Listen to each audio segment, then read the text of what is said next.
Ladies and gentlemen, boys and girls, everybody from all around the world, hello and welcome to another episode of The Watchable with me, your host, Jean-Luc Welch. Make some noise, clap it up, get excited.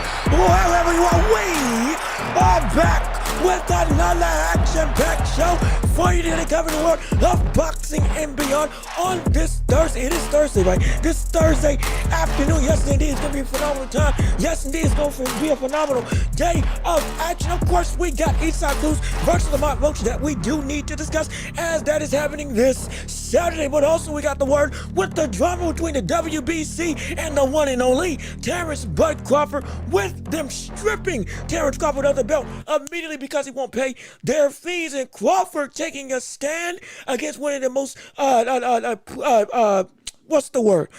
taking a stand against one of the most pugilistically historic sanctioning bodies from the standpoint of a boxing perspective in the WBC. That's right, the big green belt, the gold, the green and gold, the green belt with the gold globe at the center that has been a marker of excellence and greatness for over, 80 years, however long that belt's been around, from Ali to Floyd Mayweather to Manny Pacquiao, Mike Tyson, Pernell Whitaker, anybody in between, from the standpoint of owners and holders of, I believe he won that belt, owners and holders of that belt have had a lineage that has stood the test of time. But now, this is what we've been waiting to see. A fighter taking a stand against the belts as a whole. Hey, now we got to ask the question, is Crawford bigger than the belts outright from the standpoint of boxing as a whole? And is this the first step into the Ring Magazine title being the only title that matters on the global scale of the boxing world, with currently the biggest name in the sport in Terence Crawford saying, I don't need you, and turns it to the WBC and potentially to other bodies as well. Oh, this is a whole lot of drama. It's a whole lot of intrigue. It's a whole lot of talking points, and we're going to discuss it right here on the show with you. But if you haven't tuned in before, and this is your first time, hey, hello and welcome. I'm Jean-Luc Welch, and this is the Welch Report. If you haven't already, go ahead and subscribe to the channel. Yes, indeed, come on and join the Empire. Be a part of this modern. Excuse me, I drank some. Coffee went down the wrong windpipe. Hold on. Join the absolute spectacle, this monolith of a community that we're building up together. Come on and be a part of it. Leave a like on the stream already if you are here. Also, be sure to go ahead and hit the notification bell so you know whenever we post right here on YouTube and on every podcasting platform imaginable. And be sure to share the show with everybody that you know. Yes, indeed, so we can keep on building up this empire together. All with you and your support, we can make this possible. We can make this thing grand, bigger, and better, and turn into a global scale of excellence and world-renowned acclaim, all from you, making this community oh so big and oh so grand. And we appreciate all of you tuning in. We appreciate all of you listening. If you would like to support the channel, as we're funded by you, the people, we got Cash App, we got PayPal, links down below in the description, and we also got whatchamacallit? Oh, yeah, that's super chats, super thanks, gifts, whatever the word you can do. If you want to support and you see this show as deserving, hey, we're going to earn our keep, and we would love for you to be a part of this channel. Give alms to the empire, as we like to say. That's like to say here on the show. But all that marketing platitudes out the way, we're going to earn our keep, and we got a great show to cover. So without further ado, we got boxing to delve into. We got sports to talk about, and we got your voice that we want to hear. Also, be sure to put your stuff in the chat on whatever you have in the conversation, the flow of the show, so we can see what you got to say. If you can, it would mean the world to me. But either way, we got to jump into it. So without further ado, it's time to work, it's time to shine, and it's time to jump into the world of boxing. So it's time to step into the ring. Yes, sir. Yes, sir. Let's get it started. Ring the bell. Let's get it going. Round one of this show going away. Now, we could talk about the likes of Roach versus Eastside Cruz as one of the main talking points on this card. Like I said, that fight is happening on this Saturday, and the rest of the card is happening on this Saturday. Yes, it got a little done out with Janet Beck and all that drama. Yeah, it's bad, I know, but we still got a card that we need to discuss. But before that, I'm not gonna lie, because of the speed at which all this stuff is taking place in terms of the world of of Crawford and the WBC, that most likely is going to be the first thing we address. In fact, let me change the title real quick so we can put this correctly, because all this is coming quick and in a hurry, and I didn't have time to change my titles appropriately, but I think we got it down now. Here we go. Yes, indeed. So round one of the show, what we really going to start with is the question: Crawford bigger than the belt? Yes, indeed. Oh, yes. Oh, yes. The biggest man in all the land, Terence Crawford, 42, and currently formerly, let me say that, let me rephrase that, formerly the undisputed super middleweight champion of the world, because now he's been stripped by Lamont and the WBC, and now everybody's asking questions. What the world? Is it fair? Should that have happened? And Crawford has had his own 2 cents on the entirety of the matter, and if we may paraphrase for the sake of time, this cat is saying, hey, I don't need you. You are nothing in the grand scheme of what I am, because I am bigger than the belts. Shoot, I might even be bigger than boxing. Now, excuse me, we are in the midst of a flow of the show. We've been saying some stuff over the course of the past couple months to about a year, and some stuff has come to fruition and some stuff has changed. This has been one of the talking points we've had in regards to the boxing, the globe of boxing as a whole, from the standpoint of the being bigger than the sport. It started with Tank Davis. Well, as everything seems to start on this channel, started with Tank Davis and the gripes he had. He's the face of boxing. I'm bigger than the belts. I don't need the belts to be what I am.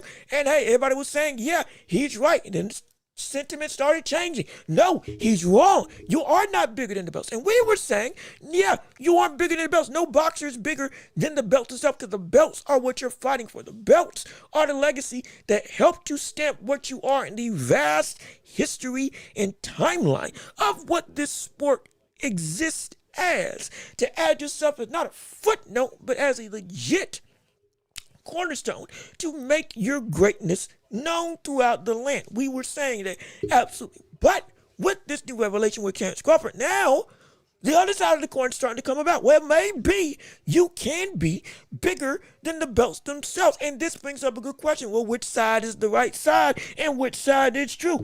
Now, and for my personal feelings, I'm always on the side of the fighter themselves. They're the ones that are putting their lives on the line, and they are the ones that are achieving said greatness. And with that in regard, to quote or going along with what Terence Crawford has been saying, Terence Crawford getting stripped by Lamont and by the WBC is a real dangerous sentiment for the WBC, not for Terence Crawford. Because in this case scenario, hey, similar to what it was like when Usyk, well, I believe he dropped the belt. He was going to get pushed into a mandatory. No, in fact, excuse me, I apologize. When he rematched Tyson Fury, and Usyk had beaten him for the undisputed title, and then wasn't able to defend that title subsequently in their rematch because he was stripped. All of a sudden, well, the proper circumstance of that claim of undisputed went away, but still the recognition by the public still stood, and Usyk still elevated immensely, even despite the title of undisputed being taken away and wasn't able to be defended. This now with Terence Crawford, after beating Canelo in one of the biggest historical fights of this current era in boxing, to go through and then get stripped immediately because he wasn't paying the fees for the WBC is like, it's a bad look on the WBC. Now, mind you, Crawford was already paying fees to all the other sanctioning bodies. And in talking to the other ones, his words, not mine, they had all already agreed to take the fees that Crawford was already paying. Plain and simple. WBC, in Terence Crawford's own words, you think you're better than anybody else and you want to charge me more than what everybody else is charging me to carry these belts. I don't need your belts to carry my lineage, legacy, and my foothold on what this division stands for. So I'm not doing anything. and you losing out. And in this case, I would say that's true because now this shines a bigger light on the world of the titles as a whole. The vigor, the rah rah for the noise, a rah rah of noise when it comes to having a one belt reigning type of system in the world of boxing has now started to pick up immensely yet again for the public because all of a sudden now the drama behind you take away the title from one of the biggest stars in the world who earned it in a way nobody else thought he would be able to do against, at this point in time, one of the greatest we've ever seen in Canelo Alvarez, whitewashed him, and now you're saying he doesn't deserve to have the belt all because you won't take the same fees that everybody else is making him pay, or rather you won't make him pay the same fees as everybody else is paying, and you think that you are the prize. This has put the biggest light of perspective on boxing in the meaning of not just legacy, but in the meaning of the world of what weight means in this sport. He's changed it. Or rather, he has been the biggest catalyst with this move of change for the current modern day to put power into the fighter's hands of what it means to be great. Crawford doing this has just sent a shockwave throughout the rest of the boxing world that, hey, wait a minute, we as fighters don't have to abide by how this system of boxing works from the standpoint of we are subject to the slavery of what the belts have on us. But I mean, they think they can drag us along, take our fees, take all this stuff, and supposedly, if you didn't know, these fees that fighters pay to these belt commissions are supposed to be in part to help pay for, I believe, reported. Let me say that, reportedly and allegedly. What I was able to gather, because I'm still trying to make sure I got this right. A portion of those fees are supposed to go and help past fighters who have been through the sport, not sport, and all that stuff, as well as just to help the sport as a whole. But in actuality, we haven't really seen that level of progression in helping the other generations before them from these fees that they're paying. We've had a noise on this whole show about how boxing, hey, what are these fees good for? You're paying us, we're paying you to hold a title, and it's not even seen as the effects of those fees are going into making this sport better. We don't see that. As fans, we don't see that happening. As fighters, they don't see that happening. Or if they would have said it. If they would, this would be a known situation. Okay, like with taxes. Taxes are supposed to be, you pay your taxes and they go into investing back into whatever community, city, or environment that you're in. But if your taxpayer dollars aren't getting used in the correct way by your local state or straight up the government as a whole, well, guess what? We got an issue with that, don't we? Because all of a sudden, you're making us pay a fee that's supposed to help us in the long run, but it ain't helping diddly squat. Except for the pockets of the people that are at the top asking for these fees in the first place and making the rules. That's a problem. That's a big problem. Right now in boxing, we're seeing that this problem is being dealt with by one of the biggest athletes in the sport, in Terence Crawford, the current, what we could argue, the face of boxing right now, the man who everybody is trying to follow. And his standard is saying that the ring is the only belt that matters. His words, not mine. Because it's free, everybody's held it, and on top of that, we're looking at a situation now where regardless of any other belt that I hold, this belt tracks me to the first, period. This is the only belt, the ring, that's connected to the straight up the man who beat the man who beat the man, that whole lineage back to the first champion. This belt gives me that, period. Because I believe it's connected to the Ring Magazine belt and the lineal belt. I believe they're connected as this is the same level of prestige, or from same level of history. I believe. In almost every sentiment of the lineal belt, the Ring Magazine belt has been the one that's held up because this is the one that's connected to that history. So, guess what that means? I don't need you. I don't need to pay your fees. I don't need to go through and stoop to the level of the sanctioning body, trying to act like that they're bigger than what I am. Because let me tell you something right now. If I ain't got the belt, and whoever wins your belt off of you stripping me, yes, they will be a legit champion. But in the public eye, it's going to be seen as, no, this man is still the man. And this man is still it in every regard. Just like with Usyk. Usyk dropped his belt for Joshua and Dubois. Guess what? It was still that even with Dubois winning, Usyk was still considered, hey, this is the person, the undisputed king of this division, even without the undisputed title, because he beat not just the opponent, but also beat the system of every stopgap to not fight the best of the best. He went and got them, and then beat them when he finally got them in the ring, which in this case was Tyson Fury, after beating AJ, after beating Daniel Dubois, after beating Derek Chisora. You see, the list goes on and on. This changes everything for how Crawford and how people coming behind him can look at this belt now, can look at this system in boxing now. The sport now can potentially shift into the Ring Magazine legit being the only belt that people care about, and the only belt that actually has weight for this one belt system, or at least valued higher than anything else. Because like we've said before, when it comes to the world of boxing, it's a world of patterns. It's a world of whatever the best did, or whatever the best currently is doing, that has set them apart from the rest of the world, from a legacy perspective.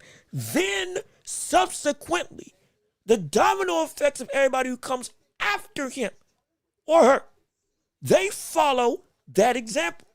Floyd Mayweather, perfect example. When Floyd Mayweather was on top, guess what? Now the business of boxing shifted immensely. He's one of the greatest businessmen we've ever seen in the sports, in sports. Forget boxing, in sports.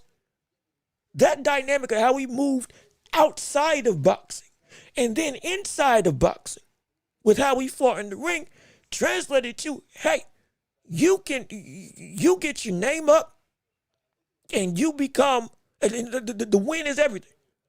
The loss is inexcusable.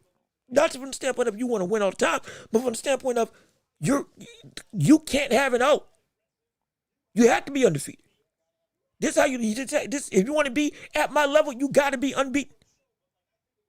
And how do you be unbeaten? You fight like me. Now, Floyd was an absolute technical genius, one of the greatest minds we ever seen in the sports world as a whole. I can say that immensely. Arguably one of the best defensive fighters, not even arguably, is one of the best defensive fighters in the world, and is arguably top 3 to potentially number 1, depending on who you value. If you have Pernell Whitaker, if you got the likes of James Toney as a counterpuncher, if you got the likes of Napoleon Loche, the list goes on and on and on. Willie Pep, multiple names. He's in that conversation and is near the top of the list, no question.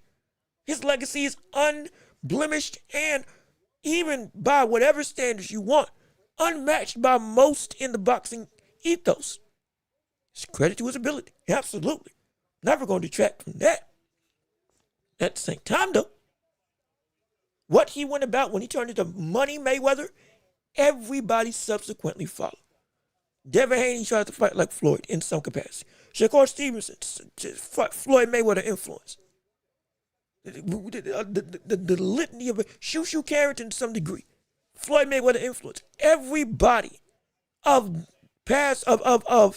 the generation after Floyd, Richardson, Hitchens, fight like Floyd, work like Floyd. Tank Davis moves like Floyd Mayweather in every capacity. Egregious to the point that he's not even fighting real competition. He doesn't need to, because all he's got to do is just face off against the best, or not even the best of the best, just face off against anybody. Because guess what? I'm the biggest marketed draw.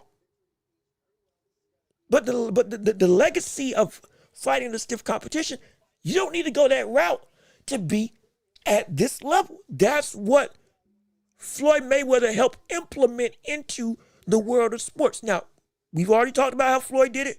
Floyd went through the ringer first, went through a bunch of trials and tribulations of fighting real dogs, and then went that route. But that second stint of his career is what everybody remembers.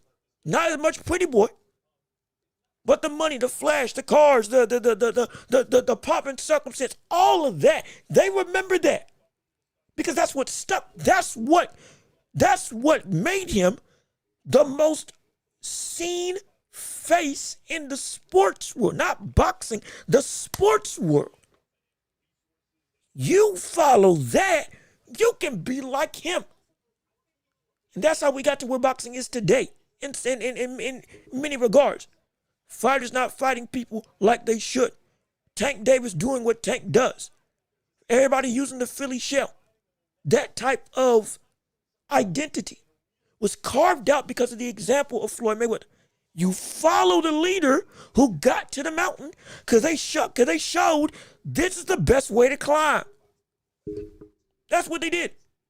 And with Crawford, I've been saying on multiple occasions, what he's done today has been shifting the dynamic of what fighters are going to look to follow as their career goes forward. And we're seeing that early on in fruitions with a bunch of big-time fights now happening left, right, and center. Shakur fighting the likes of, again, Teofimo Lopez. Pitbull moving up and fighting Eastside Cruz. Everybody's doing something great. Devin Haney fighting Bryce Noman Jr. Though he's been doing that consistently, fighting big names. They're following that example. And now with the belts, the viewpoint of how the belts are going to be looked at, it's going to be different. It's going to be different. What? I guarantee you, it's going to start shifting as well on a more concrete type of scale. Which, in this case, what we've been asking for might be a great thing, but I want to hear your thoughts and opinions. We got people in the chat, like with Mr. Miyagi, with the $10 super chat. Wait a minute, we got a big spender in the building on today. Mr. Miyagi, thank you so much for donating and giving alms to the Empire on today's Thursday episode. We appreciate it oh so much. Thank you again. Everything, every little bit or big amount is good enough. We know you don't have to. We get at times can be tough, but we appreciate it nonetheless, and we really value it. And if anybody else wants to give, hey, you can give through Super Chats, gifts, and all that stuff. We're going to try to get this membership thing done. Like I said, after this week, we're going to run that table because I know people want to get memberships for this thing. But let me see what you got to say on the matter. Mr. Miyagi, salute.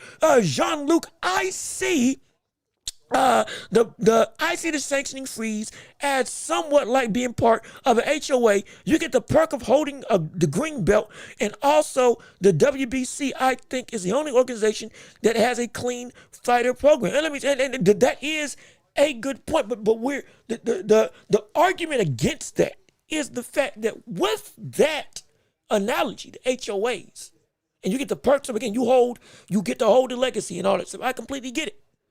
But on the flip side, still, the whole problem is the fighters are paying fees to somebody or are paying fees for something that, by their own words, they're not getting as much out of it as they should. Because this is fighters talk. One, with all the belts being too confusing, but with 4 belts and all that stuff, everybody who's the real it guy and all that stuff, even with the lineage of the WBC and that green strap, it still is an issue that the fighter's like, okay, I'm holding this, I got this. But even amongst the WBC, y'all act unfair in how you go about operating depending on who holds the belt. And so, like, I can be the champ, but then you, again, he said it best, you lacking. In fact, I think this is even. I think Crawford made a great point here. And I'm gonna put it up right here in as we go into what they used to call, well, not there, hold on, not there, wait a minute, hold on. As we go into what they used to call back in the day, the old picture, I got it up now, here we go. We see that Crawford even said, this is a part of the issue. When it comes to the belts, y'all be unfair even if we pay fees with how y'all let somebody operate versus the other person operate. As he talks about here with the consistency at least with the IBF versus everybody else. Let me make sure this thing's actually got the volume up. Let me make sure y'all can see it first and foremost. Y'all can see it, right? Y'all can see it, right? Okay, yeah, y'all can see it. Okay, here we go. Here we go. I give credit to the IBF. They stripped me. They ain't even give me time. They stripped me, popped me. Even though I wasn't, coming back down the way, but, they handled their business. They did what they were supposed to do. The WBC, you ain't never see them strip no Canelo for the Benavidez. He was what, mandatory for like 2 years? It's crazy. Yeah, and with this, again, I bring that clip up because it is a reference of part of the problem with the belts. Everybody operates in the continuity of how you're supposed to operate, even as a belt commission that should edify the legacy, doesn't work because you don't hold every fighter that holds your own belt to the same regard, yet you're asking for fees. And in this case, you're asking for more fees than the other belts are offering. And those other belts like the IBF at least got the structure. We're going to keep, if you're going to reign, you're going to have to operate like you should operate under our sanctioning things to keep at least some level of continuity and consistency with this title. That at least makes it, we cannot like it.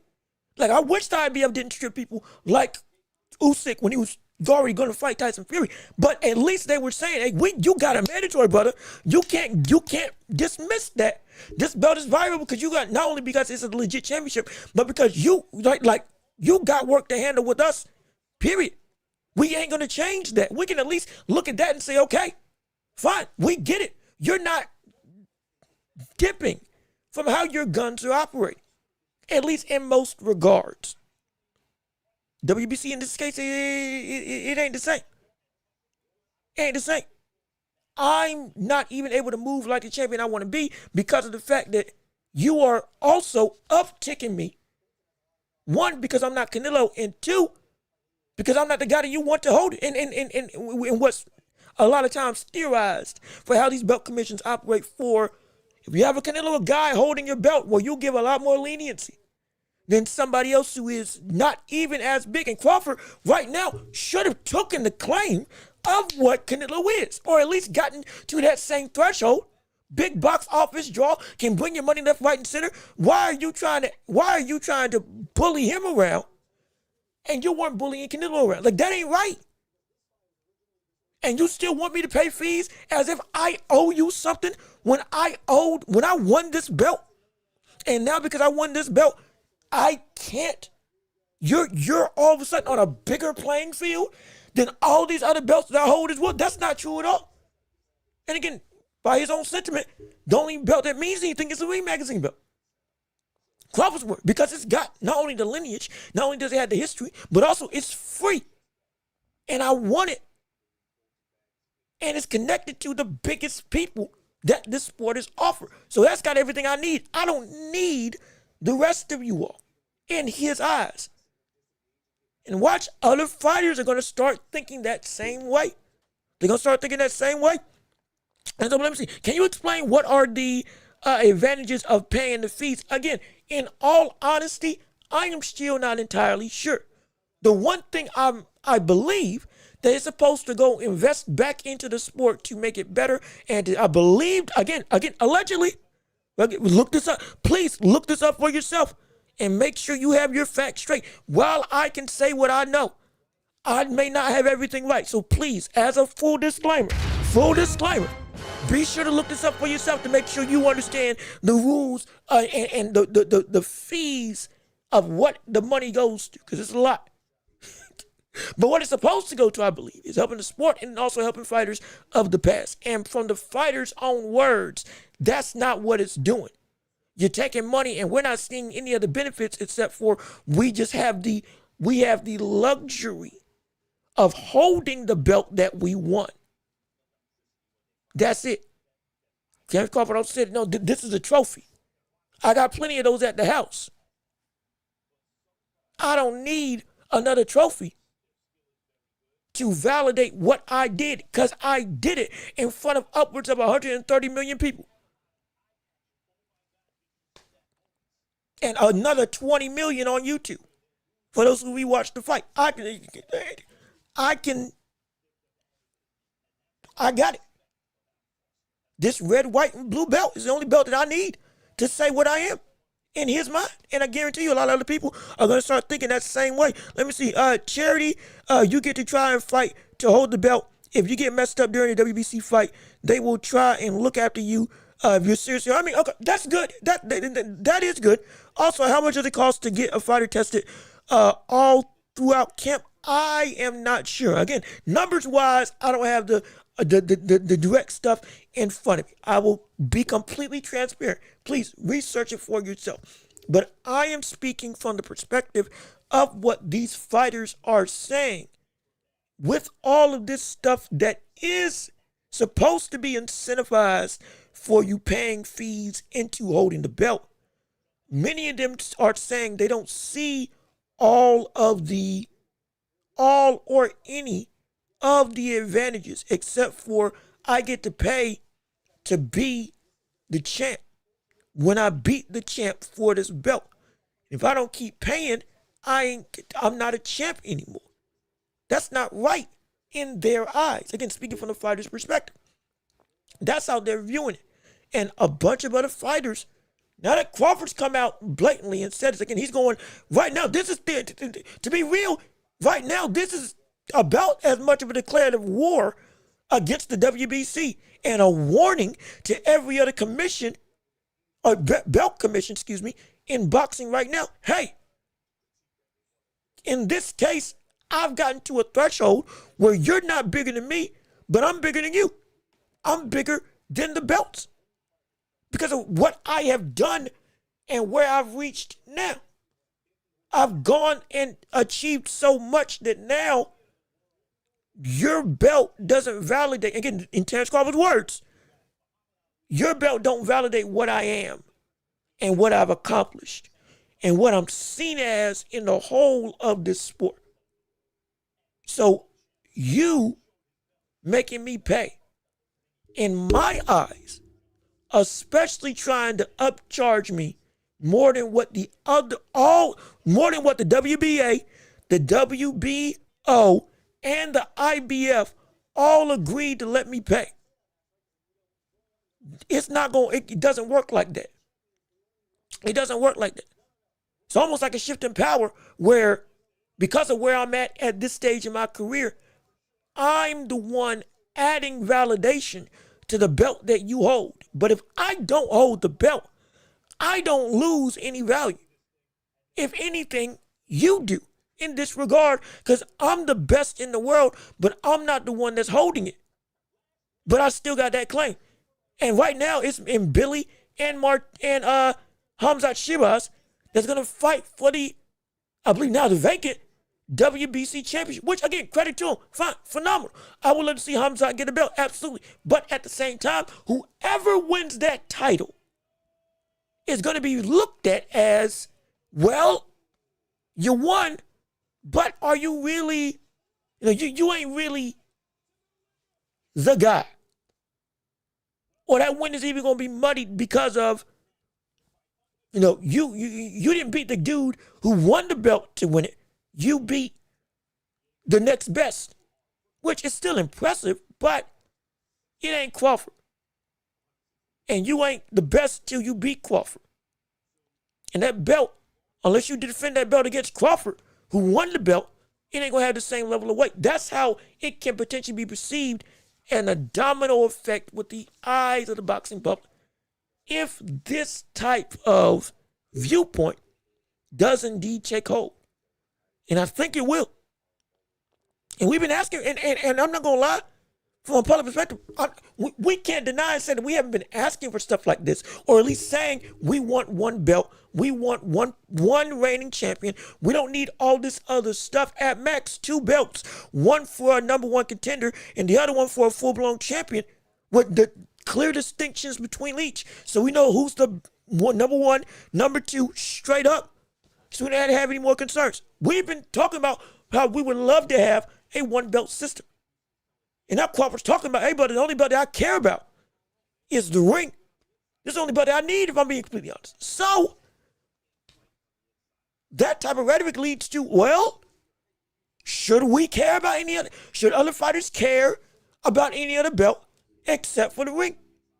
Should other fighters care about holding any other championships if now the dude who conquered the world is now saying my throne is meaningful because of this one crown, not because of all 4 crowns put together? Again, with the Ring magazine. This is like it can get sketchy. It can get sketchy real quick. But let me see. Keith Thurman playing. It's so perfect. Lord knows what's going on.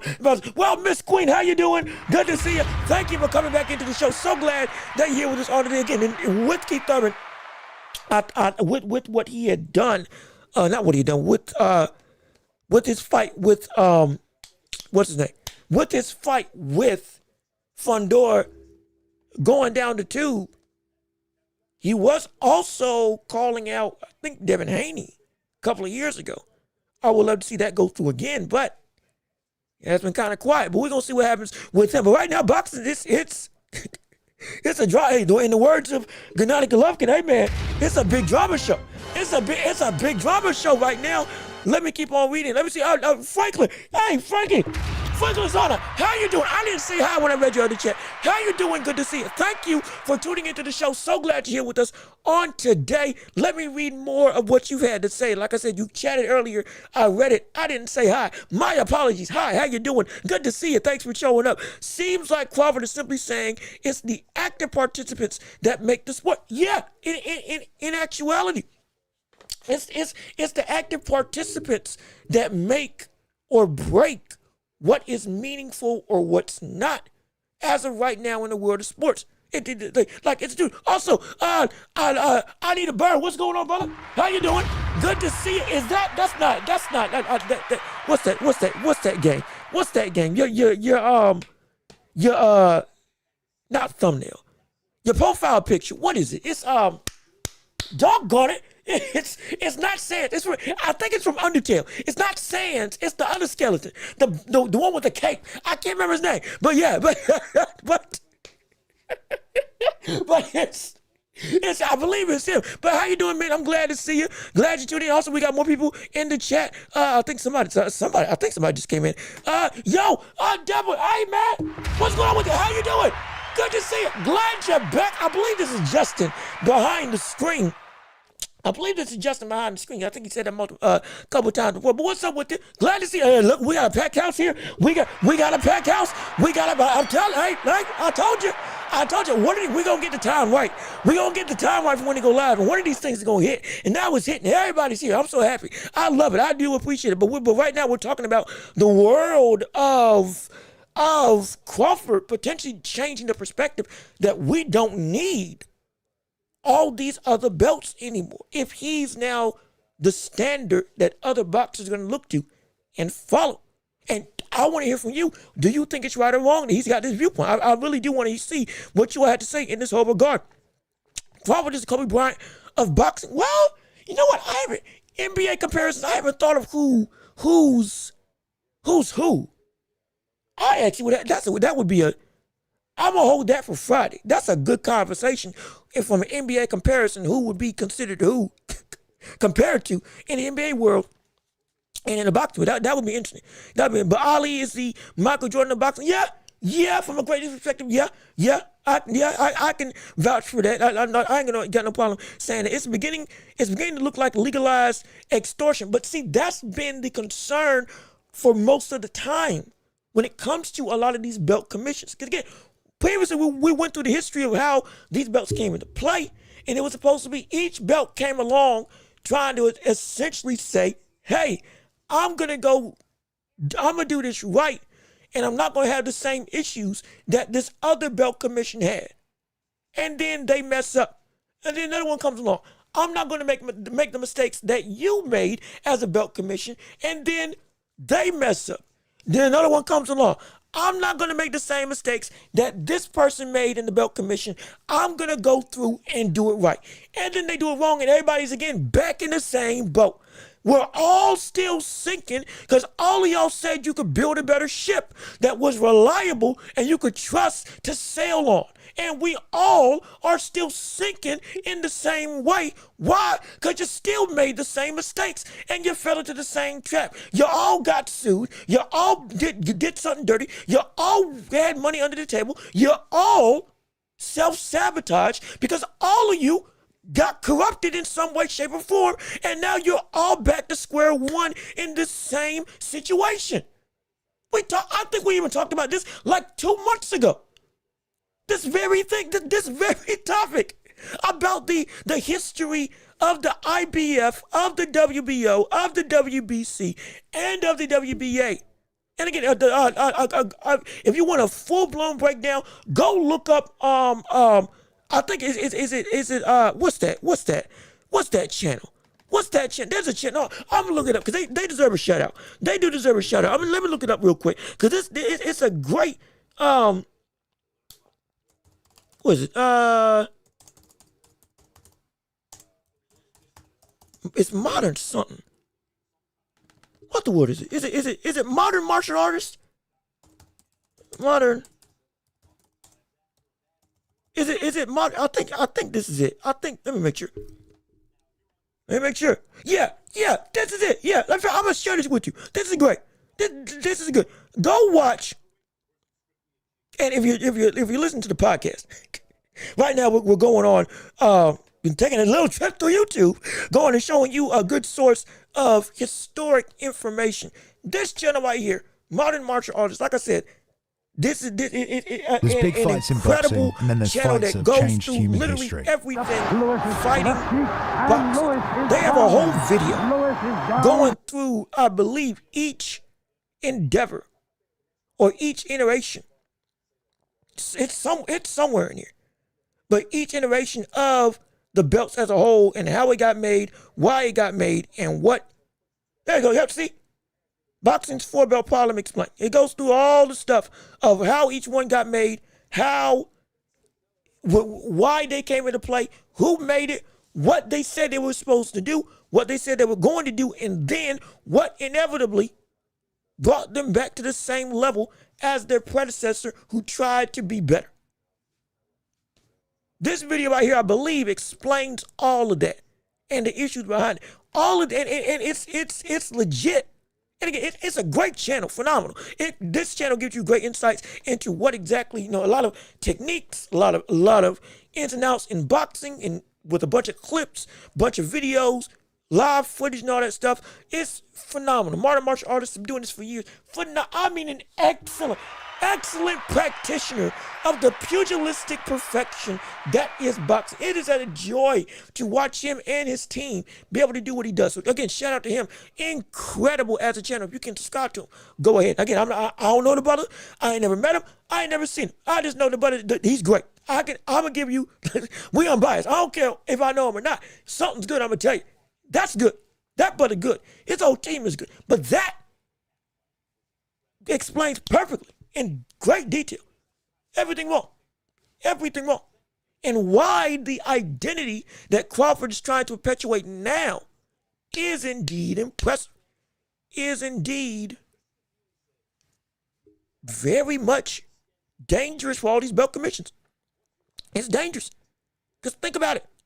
If other fighters start viewing Crawford as, hey, this is how I need to start thinking, all of a sudden, if nobody wants to hold the belts, even after they win them,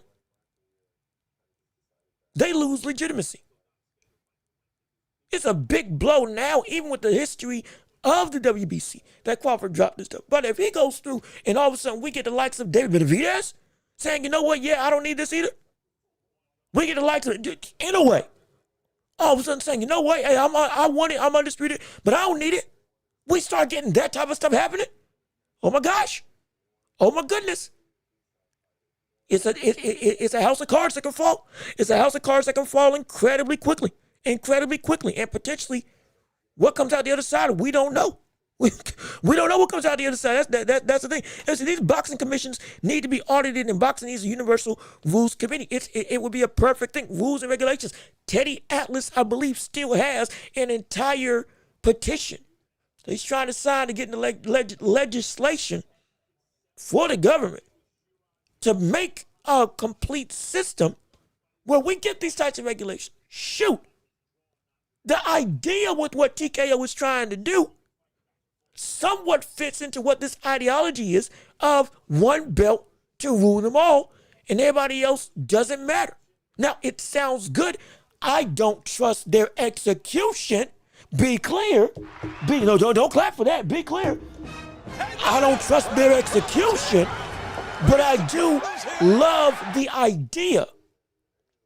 How you execute those is just as important. I don't know if it's going to be great or not. We're going to have to wait and see. But regardless of which, those are the types of things that we're thinking about. Those are the types of structures that, if they are put in place, could make this sport better, could make this sport more not just exciting, but easier to follow, consumer-friendly, fighter-friendly, and could even push more fighters to take more risk and chances. It really could. But that's if this ideology that Crawford is saying takes hold and starts sweeping through the rest of the boxing world. And it can happen. It can happen. It can happen. Because I'm telling you, Crawford's in the same condition. Crawford's in the same position that Canelo was in. And Canelo was in the same position that Floyd was in. I'm the man who every step I take sends shockwaves through the boxing world about how this, not just this era, but how this sport is going to look like moving forward based on what I do. Crawford's in that same position now. And he's coming out guns blazing with stuff like this. Oh my gosh. This can be a very, like, grab your popcorn. Because Lord knows. Lord knows. It can be, it can be interesting to see. I'm excited for Lamont Roach and Pitbull fight. I am too, and in fact, we can go and switch gears and talk about that fight. Absolutely. Also, let me see, Fredo for Life, how you doing? As well, good to see you. Thank you for tuning into the show. So glad you're with us on this. We get ready to shift gears.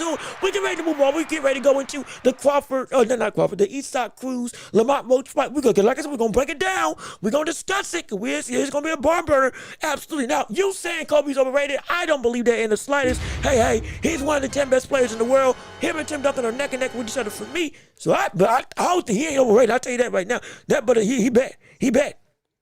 Oh, you saying so Bud fits that perfectly. Well, if you think Bud's overrated after this, I don't know what to tell you. I can't help you. To each their own. I'll say that. Let me see. Albert Real, how you doing? Good to see you. Thank you so much for tuning into the show with us on today. Let me see. Will the WBC still be involved with the Crawford-Canelo rematch? Will WBC give a belt if Crawford don't pay them? Or will there be a different belt involved because of the WBC issue? So, if that rematch did take place, that would then mean that the WBC would not be involved in the slightest. Because again, the WBC has already gone through and mandated, they had a whole conference, I believe, like last weekend. They mandated Christian and Billy, Hamzat Shiraz, they're fighting for the vacant title next year. It's going there. It's going there. It's going there. Now, I would love to see a rematch between Martinez and then Billy. It should be that. It should be that. But at the same breath, Martinez has been and Billy has been interim champion for a hot minute, so him getting a shot makes sense. Going up against Hamzat Shiraz, who I believe is ranked number one and number two and number three. All right, cool. We see it, especially with that knockout with Berlanga. It's a great fight. Can't wait to see it. But now the belt, the WBC belt, is going to be put up for grabs in that fight, but it's not going to have any attachment to this fight with Crawford and Canelo if they do rematch. The only belts that'll be on the line for this fight with Crawford and Canelo, if they do rematch, would be the WBA, the WBO, the IBF, and the Ring Championship, or lineal championship, whichever one you want to call it, the red, white, and blue belt. Those would be the belts that would be on the line. And it would be for the unified super middleweight championship, but not for the undisputed super middleweight championship. Hopefully I made that as clear as possible. But that's what's on the line. So right now, they're completely hands off. They're completely hands off. It's just like with Usyk and Fury. When Usyk got stripped of the IBF, I believe he got stripped of the IBF, or whatever belt he got stripped of when he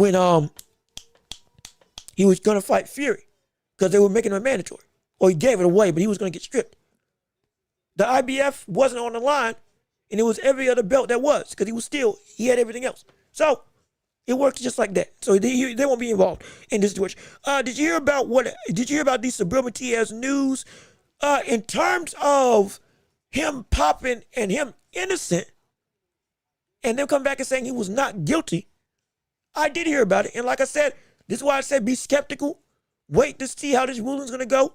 Apparently he was well under whatever the dosage was for the limitations of what was seen as, yeah, you were in the wrong for this substance.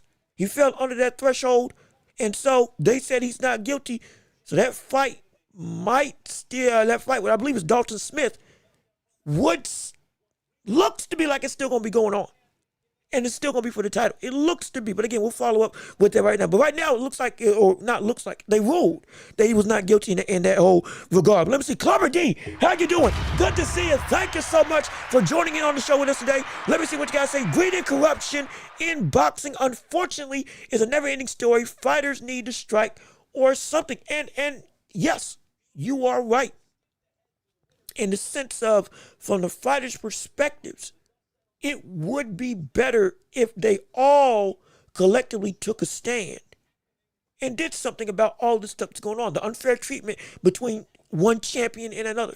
People being able to pay more rates for other belts than others, or being forced to pay more rates for other belts, depending on who you are. That's not right. Some of these advantages not being seen by fighters when they do win the belt, it's not right. At least in my eyes, and apparently in their eyes as well. And Crawford being that catalyst could change things. If there is good work done based on these fees, I want that to keep going. And if it's happening, great. I'm not against that. What I'm saying is that does not outweigh the heaps when it comes to the scales of justice. It doesn't outweigh what's been going wrong with what these fees do versus what they actively take away. And also with the unfair treatment, with these seemingly incentives not being felt for everybody, and with the other means of corruptions that go under the table that we don't see oftentimes, it's like even the good that happens with what this $300,000 or whatever the world you're supposed to pay for fees, it don't outweigh it because something's off. It's off. And it's like every year that I fight with this belt, I'm not making as much money as I could. And if let's say I'm injured, I still got to pay these fees when I'm not able to make any money. So I'm losing money even as champion sometimes. And so like, there's a plethora of issues that, again, even more people that understand the real deep problems with what all this belt drama is, they can explain it better. Absolutely. Other channels that have been, again, more experienced than me, I'll be the first to say, more deeper understanding of the business side of boxing, I'll be the first to say, go to them. Look it up for yourself and go to them. I'm young. I know what I know. But also, if I don't know something, I'm going to give you the full disclaimer. And I'm going to tell you where to go, or I'm going to at least tell you to look for other people that are able to, like Sean Zittel, a phenomenal reporter and journalist that can tell you the ins and outs of the true issues involving all of this. But nonetheless, the problem still stands. It does still stand that something's got to change. It's got to change. Something has to change. And that seems like some mess. Lester should have got his rematch against Billy. It should have. I'm saying it should have. We were saying we thought that was going to be expected. I can even make an argument for why Billy and Hamzat should happen. I can make that argument, but that doesn't change that fight with Martinez and Billy, with it being a draw, that should have transpired. Unless it was the case that Shiraz was ranked higher than Martinez. And because of that, with them stripping Crawford, okay, and Billy is still the mandatory, and we do need to have somebody holding this belt. So put the closest top two guys together in the ring. Just happen to be Hamza in this situation. I'm not saying it's fair. I'm not saying it's something that it's going to be a good fight now. Be clear. It's going to be a good fight. And it wasn't like we weren't saying that Hamzat Shiraz wasn't in the running to get a championship after his knockout with Berlanga, with it positioning himself way high up in the eyes and standings of the boxing world for the super middleweight division in his debut. We did say that after his win. But, yeah, what would have been better? Title eliminator. Well, I think that would make sense, wouldn't it? That would have made sense, wouldn't it? Title eliminator. And Billy versus Martinez. Go back. And then whoever wins that, now they fight Shiraz for the undisputed title. Or for the WBC belt. Fully. Okay, fine. Or even better, Shiraz fights a top 5 contender. And Billy and Martinez, they rematch. And then May, that would be what, May? Just about? Or maybe February, March. If they can make that fight, they make that fight. And then boom, May, you get a final fight for the WBC championship between the winners of both respective bouts. Okay, boom. Everything's hunky-dory. You can even have it on a straight-up back-to-back type of card. Like with the Ring 4, like what they did with Devin Haney and Brian and Ryan Garcia. Have them all fight on the same night, and then they fight again for the full belt on the next big card. Makes perfect sense to me, but like I said, I'm no promoter. I'm just a fan, so we're going to see how it works from there. Hey, I can only give you what I can say. But let me see. MS, how you doing? Good to see you. Thank you for tuning in to the show with us on today. We appreciate it. Let me see what you got to say. Between payroll, taxes, fees, child support, fathers wind up with 20 to 50% net pay. Now, the child support, that's more so to each their own. Like I said, hey, I'm not in that conversation. I'm not even going to delve into that. But everything else, subsequent to the belt, directly inclined with the belt, yeah, they lose out on a big substantial thing of revenue. Don't let them get hurt, because they still got to pay that fee. However, bi-monthly, every 6 months. I don't know what the payroll is for holding the belt. I just know you got to pay it. I don't know how much. I don't know what the pay plan is. I just know you got to do it. And all I know is every fight that's done has been like, hey man, I'm not getting my money's worth out of this. I'm a champ. I'm not even being treated like. I'm not even being marketed in the realm of I'm a big dominant champion. Not even being pushed in the same way I'm supposed to be when I got this big green belt in the first place. So, like, what the work?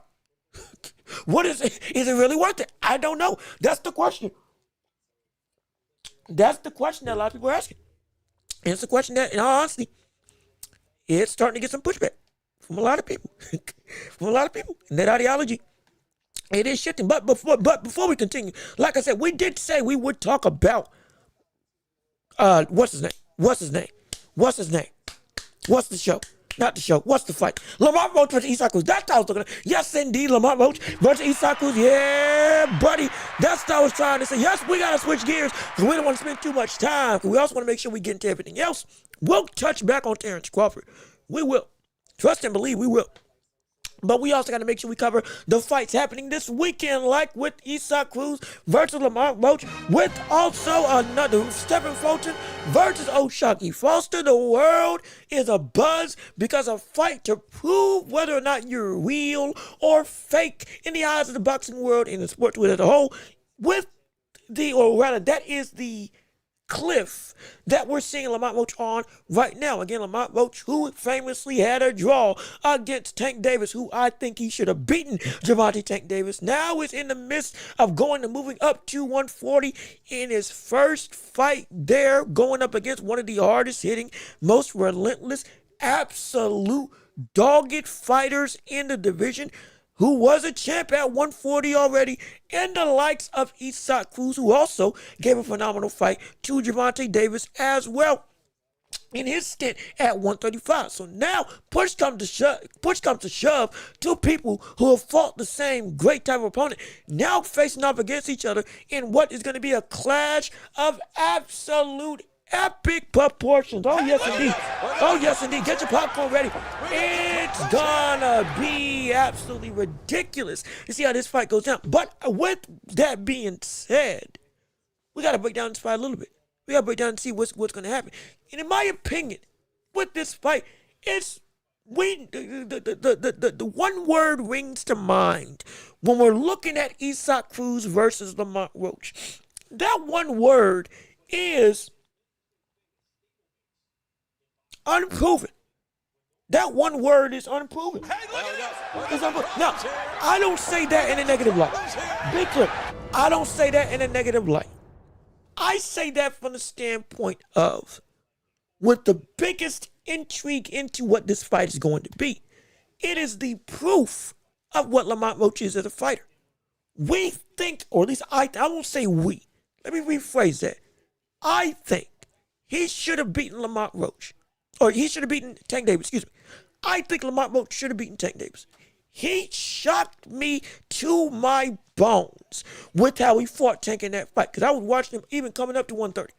I didn't think he had any chance. I did not think he was. I thought he had nothing. Lo and behold, he does something great. He does something good phenomenal.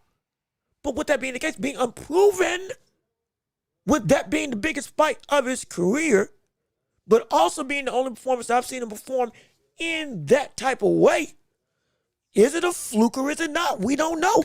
I don't know, and that's the biggest concern. Also, June Howard, how you doing? Good to see you. Thank you for tuning into the show. Also, if you're tuning in, please leave a like on the stream if you can. Go ahead, leave a like on the stream, and if you like what you're hearing, subscribe to the channel. Shameless plug aside, as again, we're briefly switching gears into the fight with Cruz and Roach and the whole and the majority of the card as a whole. We're gonna get back into Terence Crawford. Be clear on that. We will get back into Terence Crawford. But let me read your comment real quick. Crawford is bigger than the belts. Oh, but in fact, you know what? Excuse me. Let me stop real quick. Before I continue, I forgot to say the one point I was trying to say with that whole conversation with Terence Crawford. Crawford is bigger than the belts. You're absolutely right. Most of the time, I've said, no, that's not the case.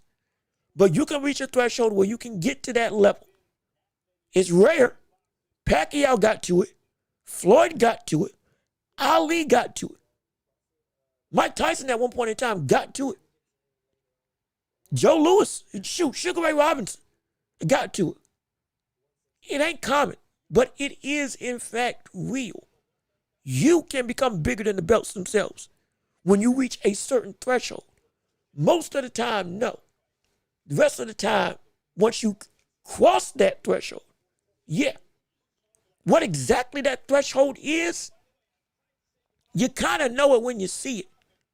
You kind of know it at some point in time, it clicks. At some point in time, okay, yeah, it's real. When Canelo became the face of boxing, he became bigger than the belts themselves. And it wasn't like, okay, this is the fight that did it. It happened. It could have been when he became undisputed. It could have been when he beat Caleb Plant. It could have been when he beat Gennady Golovkin. Whenever that moment happened, it happened. Crawford, we can somewhat pinpoint when it happened, when he beat Canelo. That's the biggest thing. But like he just got to that threshold. But that's the one instance where, okay, yeah, well, you can more so pinpoint that one. But for other fighters, it kind of just naturally just occurs.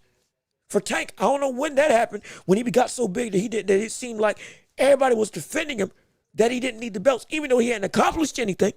But he got there. in some capacity, even if it was fool's gold, which it is fool's gold, that he deserved that type of acclaim. Be clear on that. But even if it wasn't deserved that he got there, for the public, he got there. So, when you get there, you don't need the belts to validate what you are and what you've done. And you don't need the belts to tell everybody, I am what I am. And I'm the baddest man or woman in the land without nobody else's claim. The trophy right now is just added as signifier. But now I'm the signifier. That's where Crawford's at. I dare say Crawford, now, though Crawford has been saying this, upwards of 2 years ago. If I can find that clip of him saying it 2 years ago, I'll play it. But upwards of 2 years ago, he was saying stuff like this on other interviews, on other podcasts. But now, guess what? It's starting to take some real weight. Why? Because he did accomplish the threshold of I'm bigger than whatever these belts are. What I do now edifies the belts. The belts don't edify me in the same regard. See what I'm saying? It's a difference. It's a major difference. And it's a difference that once you get there, you can change the meaning of the belts for the whole of everybody coming behind you that's looking to get those same titles. And their careers are going to shift and change to fit what your standard of excellence and real weightiness and legacy is supposed to be. Right now, outside of the Ring Magazine belt, in the words of Terence Crawford, you don't need the other stuff. If you ain't willing to take what I'm paying as the guy when I have these belts, well, guess what? I don't need you, but you sure enough need me. You sure enough need me. That's how it's respected me. That's how it looks. Let me see.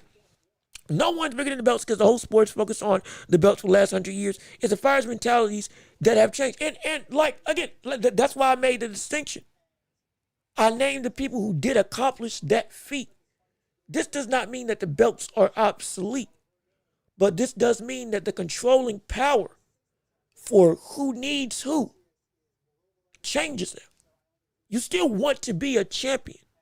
You still want a title, but now it shouldn't be that the belts are able to control in a negative light what a champ has to pay and how a champ operates. If it holds them still to the standard of excellence, okay, fine.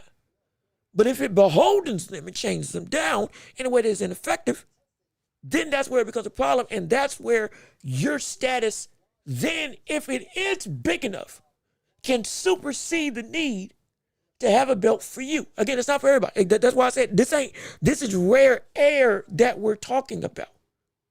Tank didn't deserve that type of light. Ali did.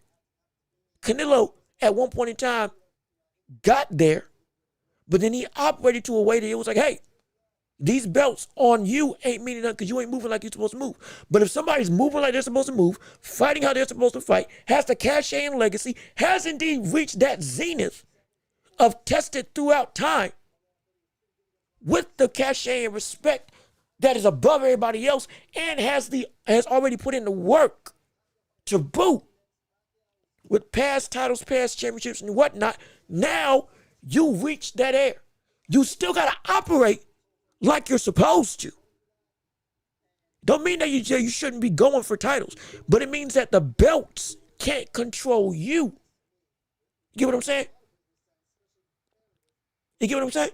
And even if you want to say that the belts are still the biggest thing, even when you reach that type of rare air, that's no problem. I can completely understand the argument. My counter argument, if you don't say that I'm bigger than you, I'm bigger than the belts, that's probably fine. I'm as big as the belt. I'm as big as the belt. It's hard to get there, but you can get there. I'm as big as the belt. If Canelo dropped all his titles, and he lost to Terence Crawford still, guess what? That would still be the same rhetoric that would be happening now, would still be happening with Terence Crawford. Because at that point in time, now the fighter made that fight so impactful. That fighter made that historic moment historic. And didn't need the belt to do it. If Ryan Garcia had knocked out Tank Davis, guess what? If there was no belt involved, that would still be not just one of the biggest wins. That would be one of the biggest moments of the modern day for this generation of boxing. It would have. That fight itself, without a belt, did numbers akin to Floyd Mayweather, at least in that top 10. It did. And I believe there wasn't a belt. There wasn't a full-blown belt involved. Maybe an interim, but it wasn't the world championship wasn't there. So it can't happen. It's just rare. It's just rare. Let me see. He has the Ring Magazine belt and it's free, and he doesn't have to pay $300,000 to sport your belt around your. Excuse me. Let me reread that. He has the Ring Magazine belt and it's free. He doesn't need to pay $300,000 to sport your belt around after I took all those punches in the ring. I'm kind of that same sentiment. And again, for me, because I will say, I'm still trying to gather all the information I can in regards to what these fees do. From my perspective, these fees aren't doing nearly enough for what you're asking all 12 divisions to pay who's a reigning champion to give back to the sport. I'm not seeing enough for it to be saying, okay, yeah, it's worthwhile. But again, I'm still taking time to learn more. So I'm giving that a disclaimer. But as of right now, it's hard not to side with the fighter in the sentiment. Let me see. But regardless of which. Now we do have to switch gears because we got to make sure that we move on. We do have to make sure because we do want to talk about this fight. What I said with Roach and Cruz, before I went back into the Crawford thing, because we did have some people coming in. What I said with Roach and Cruz, the one word that is very much an X factor in this fight is unproven. Why do I say that? Well, it's because I don't know if Roach is indeed everything that he is as a fighter. Not because I don't think he can be like that, but at the same time, is it going to be a one-hitter quitter type situation where after Tank is nobody else, or is it going to be a situation where all of a sudden he sustains that same level of qualitative boxing that showed, okay, yeah, Tank wasn't a fluke. Tank wasn't a facade. Lamont is actually really like that. He's actually really like that. Now, saying Isaac Cruz is too small, if he thinks that's going to be the case going into, or not saying that he said it, but if he's thinking that same mentality, Isaac Cruz being as tall as Tank, it's going to be too small for him to deal with, or going to be too small for Isaac to do anything. I would beg to differ. Because that's going to be very much. That can be dangerous. Let me see. But WBC, out of all of the belt organizations, contributes far more to the sport, current, past, and present fighters around the world. And again, that's why, everything I'm saying, I've said with a disclaimer. I'm trying to look at what else they do. So I'm not trying to just root them out. I'm saying what I currently know. I ain't got no issue changing if I find out more. As I find out more, which, no problem. But even still, between the good and bad, for me right now, I get what Terence Crawford is saying. I do understand it. To be fair, I see this argument like Groundhog Day until boxing gets big enough to get a worldwide organization to run. It's always going to keep happening. In all honesty, yeah, you're right. Because I'm not trying to speak from a perspective of you're wrong, I'm right. I'm simply speaking from the perspective of this is still a bigger issue. It's still a bigger issue. And me making the arguments for the WBC, I can completely understand. I'm not diminishing what they've done. It's just the fact that, my gosh, This just speaks to a bigger problem that ain't gonna get solved up until we get some legislation going. Until we get that. That's the biggest thing. Until we get some legislation to make stuff even killed amongst all organizations, we don't keep running into this stuff. Whatever side of the line you fall on. And that's, it's such a headache. But again, we're going to put Crawford on hold. Roach, Cruz, I think, is going to give her a tougher time than people may realize what's Lamont Roach. And if I'm going to be completely honest, I said, I think Tuesday, that I would take Lamont Roach to beat Eastside Cruz. But you know what? The more I've thought about this fight, I might just change my mind. I might just change my mind. And I might say that Cruz wins this. I'm dead serious. I'm so serious. I might just say Cruz wins this fight. And it's not because I'm doubting what Lamont Roach can do. No.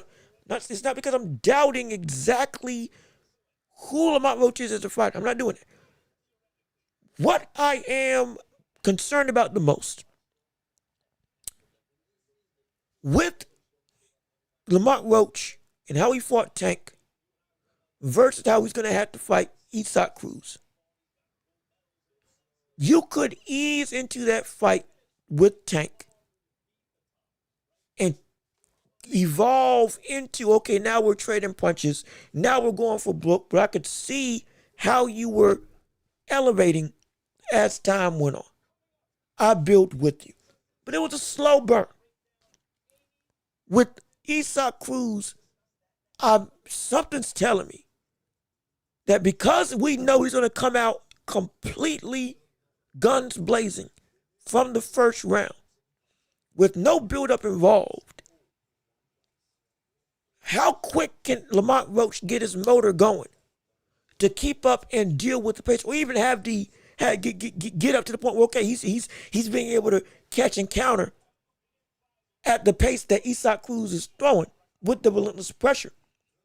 If it gets to like later on in the rounds, okay, cool. Yeah, I can see that happening because now he's adjusted. But that initial period, the first 4 or 5 rounds, I've yet to see anybody be able to be comfortable and not and stay away from getting put in trouble against the likes of Eastside Cruz in some way, shape, or form due to the fact that pressure is so immediate. And it's like, even though they know they're prepared for a firefight, they're not prepared for that level of aggression that quickly, that soon. They get surprised by the power. They get surprised by the, not just relentless pressure, but all of a sudden, wait, this brother's guard is better than I expected. I'm moving, but I'm still getting hit and clipped. Wait a second, what's going on? The mid-range is not an option for me in how I'm going to fight. And if I get to a point where I start to fight Eastside Cruz's game, even when it comes to upping my aggression and trying to go with them, or even more fervently trying to get away, I could drain myself. We've seen it before. People drain themselves trying just to deal with or even stay away from the danger and from the power and from the hooks that we see Eastside Cruz throwing. And all of a sudden, later on in the fight, they can't move. Or that body attack that Eastside Cruz is throwing, it starts going and taking effect. Not saying Lamont Roach can't throw, because he can throw body shots as well. He's a great, pickpocket's the wrong word. Pot shot is the wrong word. He's a great fighter at being able to go through and play a punch placer. That's what it is. Precision placer. Precision puncher. That's it. We eventually got there. Precision puncher. That's the way I was saying. He's a great precision puncher when it comes to being able to land heavy shots downstairs with his body attack. He is. He is. If he can keep that, if he can keep what he did in the Tank fight, yeah, he is. But with that being the case, it's like that is at that mid-range area. Close range, yeah, he was able to go and do it with Tank, no question. You would assume he can do it with Eastside Cruz, but also Eastside is a lot more reckless, and also voluminous once that gap closes. And that, I think, is going to be something that Lamont may not be able to adjust to as quickly as he would need to. Now, if he does, great. We get to see a war. We get to see him sit in the pocket. We get to see him catch, counter, uppercut, body shot, land some heavy leather, all that stuff. Phenomenal. Does he knock him out? Hey, hypothetically, potentially, we could see it. But even still, the issue of aggression, consistent aggression, is something that I don't know if he can fight Lamont. Not Lamont. I don't know if he can fight Cruz the exact same way that he fought against the likes. I'm sorry. I don't know if he can fight Cruz the same way he fought against Tank, at least to a 1-to-1 standard. And yeah, he could move. I'm not saying he can't be a mover. I don't think he's gonna move.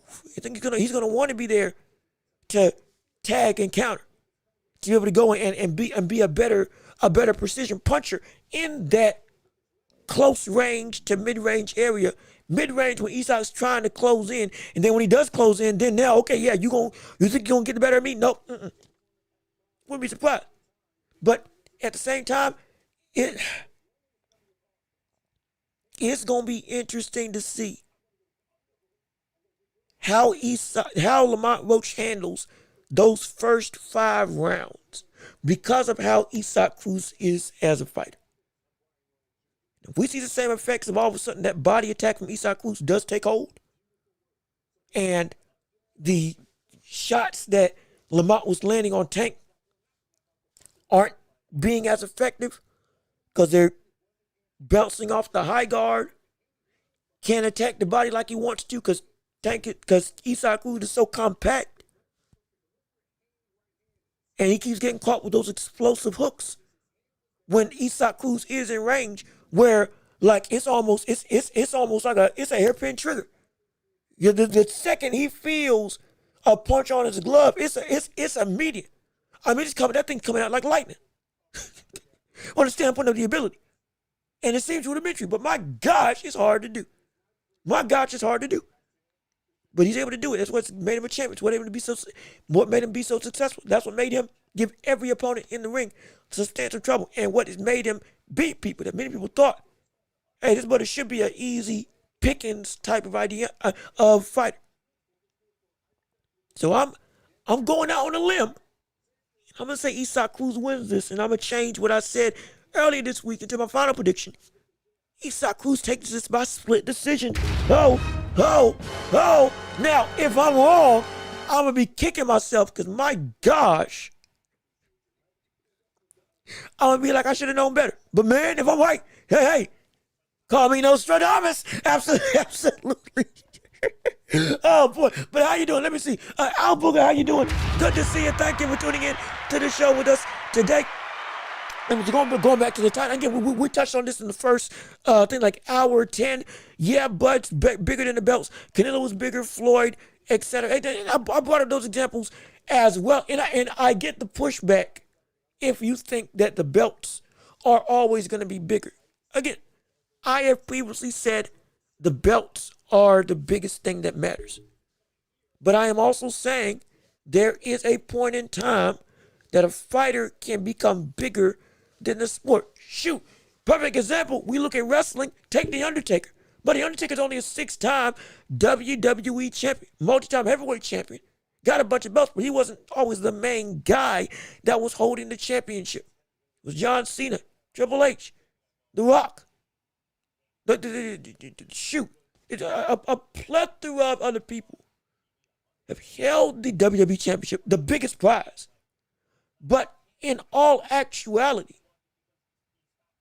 Undertaker at WrestleMania was bigger than the WWE Championship. Once it reached a certain threshold of, oh my gosh, we're seeing something and somebody that we ain't never going to see again. And it's continued greatness and constant success as well as entertainment. Again, talk about the wrestling world. My goodness. Undertaker versus Shawn Michaels. Undertaker versus Triple H. Undertaker versus Shawn Michaels again. Undertaker versus Triple H again. It became a bigger sensation. And The Undertaker became bigger, than just about the wrestling world as a whole. He got to that level of eclipse. Like with the Hogans, like with the Steve Austins, he transcended what the sport was. And even at the highest of highs, he went and became more than what the top level was. He created a new layer of greatness that if you beat me, that is as impactful as you winning this championship. Beating me without the belt is almost bigger than winning the championship. You beat me at WrestleMania again if you are The Undertaker, or if you're facing The Undertaker. Oh my gosh, that's it.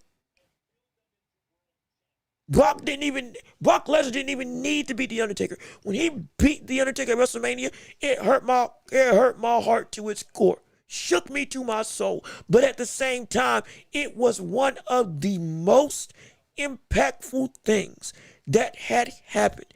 It matched what had happened the next match, with Daniel Bryan at WrestleMania beating Randy Orton and Batista to become the undisputed World Heavyweight Champion. WWE and Heavyweight Champion combined. It matched that. It was that much of a oh my gosh type of moment because of who Undertaker was bigger than what the normal story of how wrestling goes, the normal timeline of what wrestling had been. And in boxing, same thing occurs. You can reach a level where you're bigger than the normal timeline of what boxing is. And when you get to that level, all of a sudden, without a belt, you're as meaningful as the belt itself.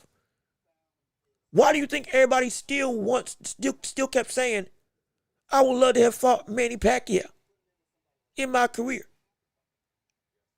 This is while he was retired. But now that he's back, you got Roland Merrill's getting ready to fight Pacquiao. In theory, if we're going by what's being reported by Mike Coppinger and all of them. Mario Barros fighting Manny Pacquiao was a big deal. Anybody fighting Manny Pacquiao now is a big deal. Because it's huge. It's huge. Because again, he's gotten above what the normal story of what the sport is. It's hard to do, but it exists. It does exist. For the lesser names, the belts help make them. For superstar names, not so much. Kind of. Because again, the biggest thing that makes the belts impactful is also who you beat for them. Being a multi-time champion is indeed a phenomenal feat. Everybody can't do that. But look at it from the other perspective.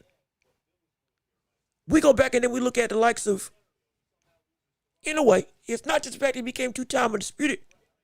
He beat the very best for those belts. We've seen people win titles.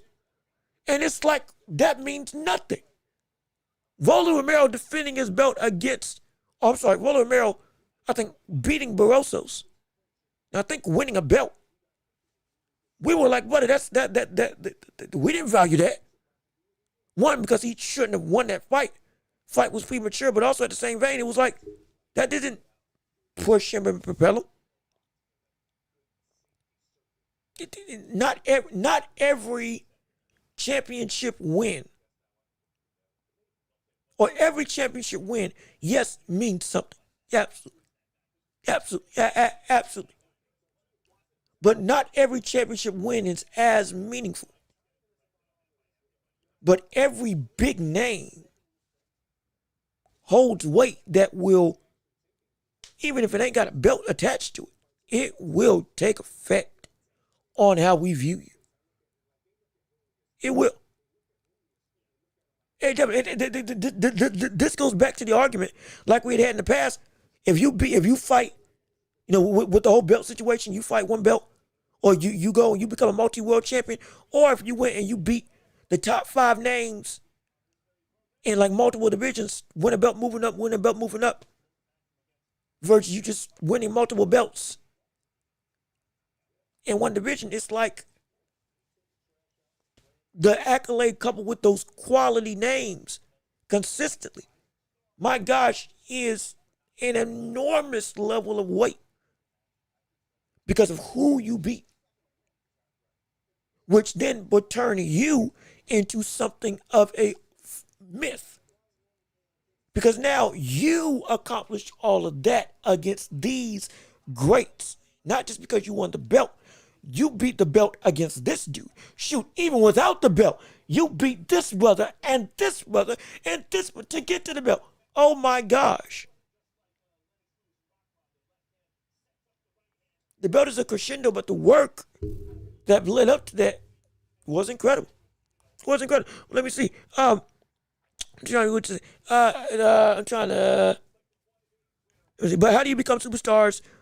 Though they got the belts, and in Floyd's case, he only really fought for the WBC. And you're right. Now, to some degree, some historians like the likes of War Jones Jr. and others that were also around, also got like some Max Kellerman, the argument of he didn't fight everybody that he could have gets used against Floyd because of the fact that he primarily fought for the WBC, but he didn't go and try to unify everything else. Now, it's still added to the weight of the belt, but at the same time, just defending that belt and with other names that could have been on the docket, but he didn't fight, it's like, oh, would have been better if you went across the board and did it all. You know what I'm saying? But like I said, this whole belt argument is a very multifaceted affair because there is understood gripes and conversations, or excuse me, there's understood points that can be made for either side because the belts need to mean something. It's hard to say, like you say, when I make statements like the belts aren't the biggest thing, if you reach a certain threshold, that can be seen as it takes away from everything that the belts are. In fact, they are not meaningful. And not saying that you're interpreting it like that, but in some regards, it can be pushed to that type of level. Oh, well, if that's the case, then why should they exist? That's not what we're saying. For me, the balancing act for what these belts are is a very tight rope, but when it's done right, it does indeed work out. The belts are the main prize that everybody must have. They have to. It's for your career. It's a need. It's not a want. It's a need. It's a hunger. I gotta have it. I gotta be champ. I gotta have the thing that signifies I'm above everybody else. I got to. It's a got to type of title. It's a got to type of drive. It's a got to type of goal. I got to do it. For your legacy, you got to do it. I understand. But at some point, there does come a emphasis where you go, and because you got to do it, and you've done it so much, now you have been attached to the belts and to a legacy of greatness for so long that now you have gained the same level of aura as the belt that you hold. So in some capacity, the greatness of that belt lives through you because of what you went through to earn it. And you've done it so much that it is now synonymous with who you are. So even if you even if you don't have a belt going forward, a win versus you, because of the effects of the rubbed off aura of what the belt was when it was attached to you for so long, You have now been so consistent. You've won so much. You've done so much. You have been able to go and carve out your name being as impactful as the belt themselves. Mind you, what added value to the WBC belt was who won it, who held it. Floyd held it and won it and kept on holding it and winning it. Ali held it and won it 3 times, the first ever 3-time heavyweight champion in the world. When many people thought it was impossible, especially later on in his career. And kept on reigning. Guess what? The belt has more weight because he held it. It was necessary, but then it came to a point where now his legacy, not the belt's legacy, his legacy made that belt add upon its own greatness. And subsequently afterwards, everybody else, Mike Tyson, added legitimacy to that belt and made it impactful. Floyd added legitimacy. Pacquiao added legitimacy. I think Cotto won it. He added legitimacy. Every great fighter added legitimacy to that belt, but also they became as synonymous with boxing as that very belt. Their face alone, not their face with the belt attached to their body, their face by themselves is what is on the rhinestone, or what's on the belt holes on the title. Those who won it in the past, because they were the ones who, what they did added to the weight of this belt. It still means that this belt is impactful, but it also means that you can get to a point where you're as synonymous with the history of boxing as this belt, and your legacy is what is adding to what this belt means, and not the other way around. Up to a point, your legacy is enhanced by what the belt does. But then at some point in time, you'll get so great that your legacy now adds to yourself more than it does to the belt. Or your legacy adds more to yourself than what the belt adds to you. You know what I'm saying? And hopefully that makes sense. You can reach a threshold where your legacy adds to yourself more so than the belt's legacy adds to you. You got to do a lot of work to get there. But when you get there, it's apparent. And Crawford's a perfect example. It's apparent. It is indeed apparent. That's with any belt. That's with any organization. It ain't easy, but in my opinion, it is attainable. It's just hard. It's just hard, but boy, it's attainable. Let me see. Timmy T, what's going on with you? How you doing? Good to see you. Thank you for tuning to the show with us on today. Let me see what you got to say on the matter. Hopefully, leave a like on the stream. Hopefully, you're sharing the show. This has been a phenomenal show. Absolutely. I love the dialogue. I love the conversation. Hopefully, you'll still want to keep on supporting, keep on liking, keep on sharing. And the more you like, the more voices we can get to have some viewpoints, because I definitely want to hear what you all got to say on the matter. Let me see. So boxers should all be happy about the Zuffa belt because you don't have to pay sanctioning fees for it. Well, that is a argument. However, that Zuffa belt might come at a cost that you don't got to pay fees, but you don't make as much money outright. Like, period.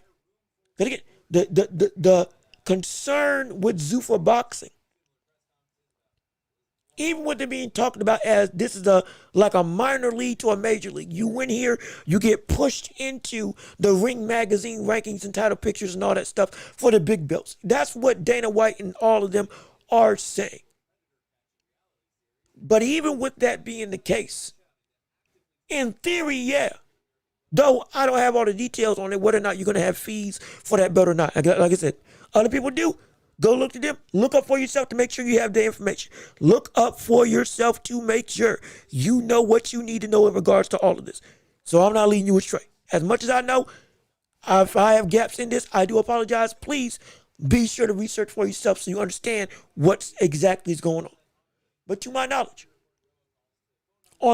off of you not paying fees, it looks like they might try to run it the same way that they're doing with the UFC, where you don't get to make the amount of money you can make in a big fight, and you might be capped to some regard, fighting under their rules and sanctions and whatnot.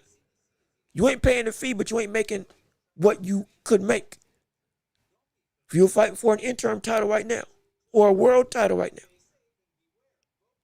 And so it's a slippery slope in some capacity. And like I said, we don't know what it's going to look like. We're still waiting to see how stuff goes about. With the whole proposed Ali Act revision, which again, from what I can tell now, they're trying to make it, as they say, a or type of clause. And by that I mean, you can either use the Ali Act as is and not change it, or if you fight under Zuffa, you can have the ability to fight under their conditions and their clauses and rules and whatnot, and not have to operate under the Ali Act, to give people a way to exit what the Ali Act is, to fight under them, under Zuffa. From what I can gather, that's the most plain way I can put it. So to essentially give you, hey, we're making an exit door from the Ali Act. If you don't want to fight under these promoters and want to fight under us and our regulations, you have the option to do so. Because right now, for the league that we want, you don't have the option to do so. That's what it's looking like they're trying to do. But again, we're waiting to see how all this unfolds. So, because of that, can't really speak on as much as I would like to up until we get some more information. But it could be not all sunshine, even with you not paying fees under Zuffa, if that's the case. Because on the other end, where you are also capped with the revenue that you can make as a whole, that you potentially would have been better off paying those fees to the WBC or the IBF or whatever, instead of getting underpaid, potentially, under the business model of Zuffa. Though you'll be fighting the best of the best, you won't get compensated the same way, hypothetically, for what we know right now. So, we got to wait and see on that regard, just so we know. But let me see.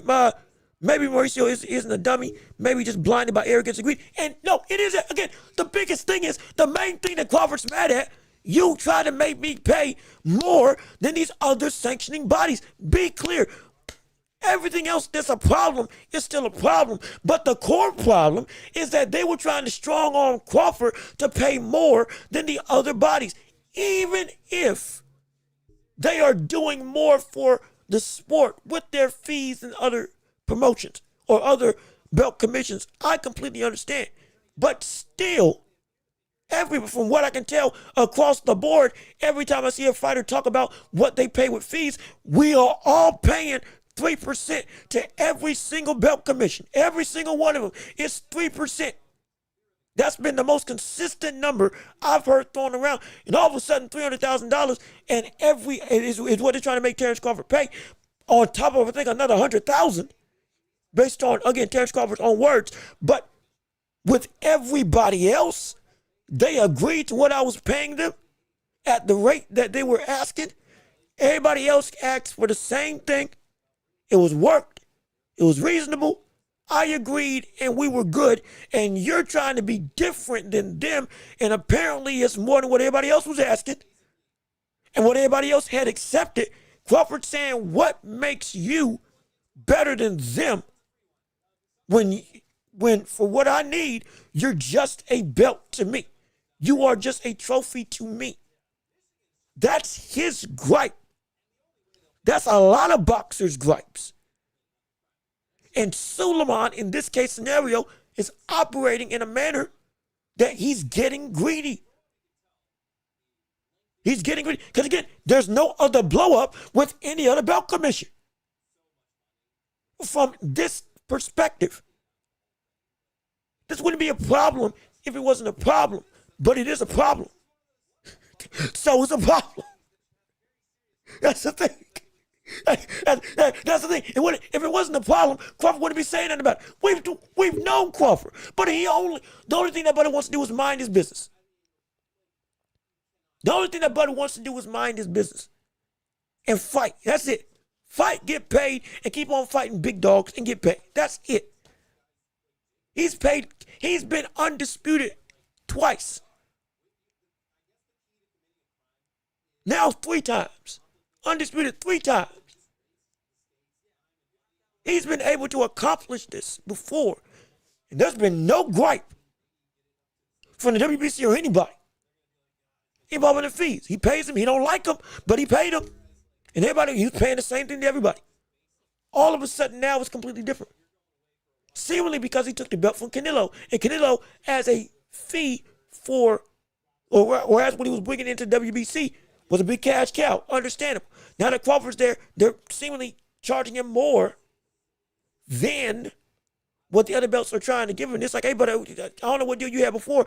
This ain't that type of ship. We sailing in the way that I'm going to sail. Because what? Everybody else said I'm sailing right. So who are you to say I'm sailing wrong and I'm not paying and I'm paying something that isn't enough? That ain't right in his eyes. And I get it. I get it.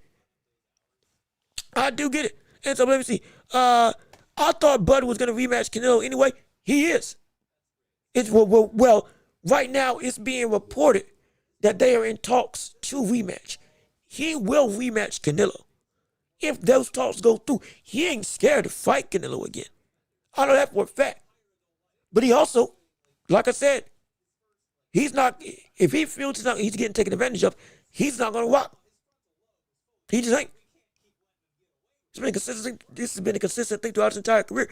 He ain't going to rock if he feels he's getting done over.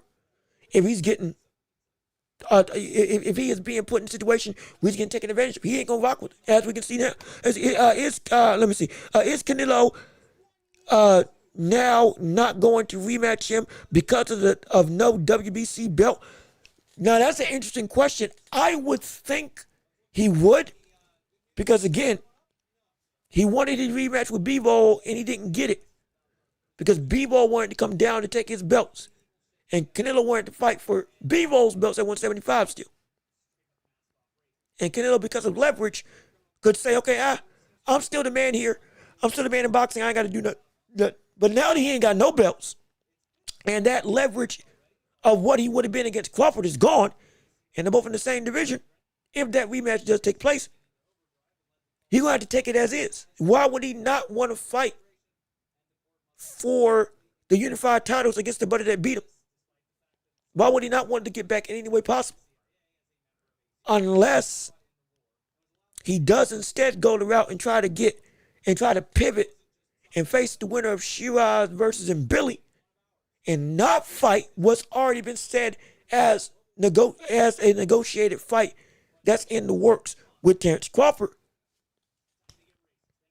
All of a sudden, that would all of a sudden say, yeah, he doesn't want the smoke. He wants the easiest out to get back to being a champion.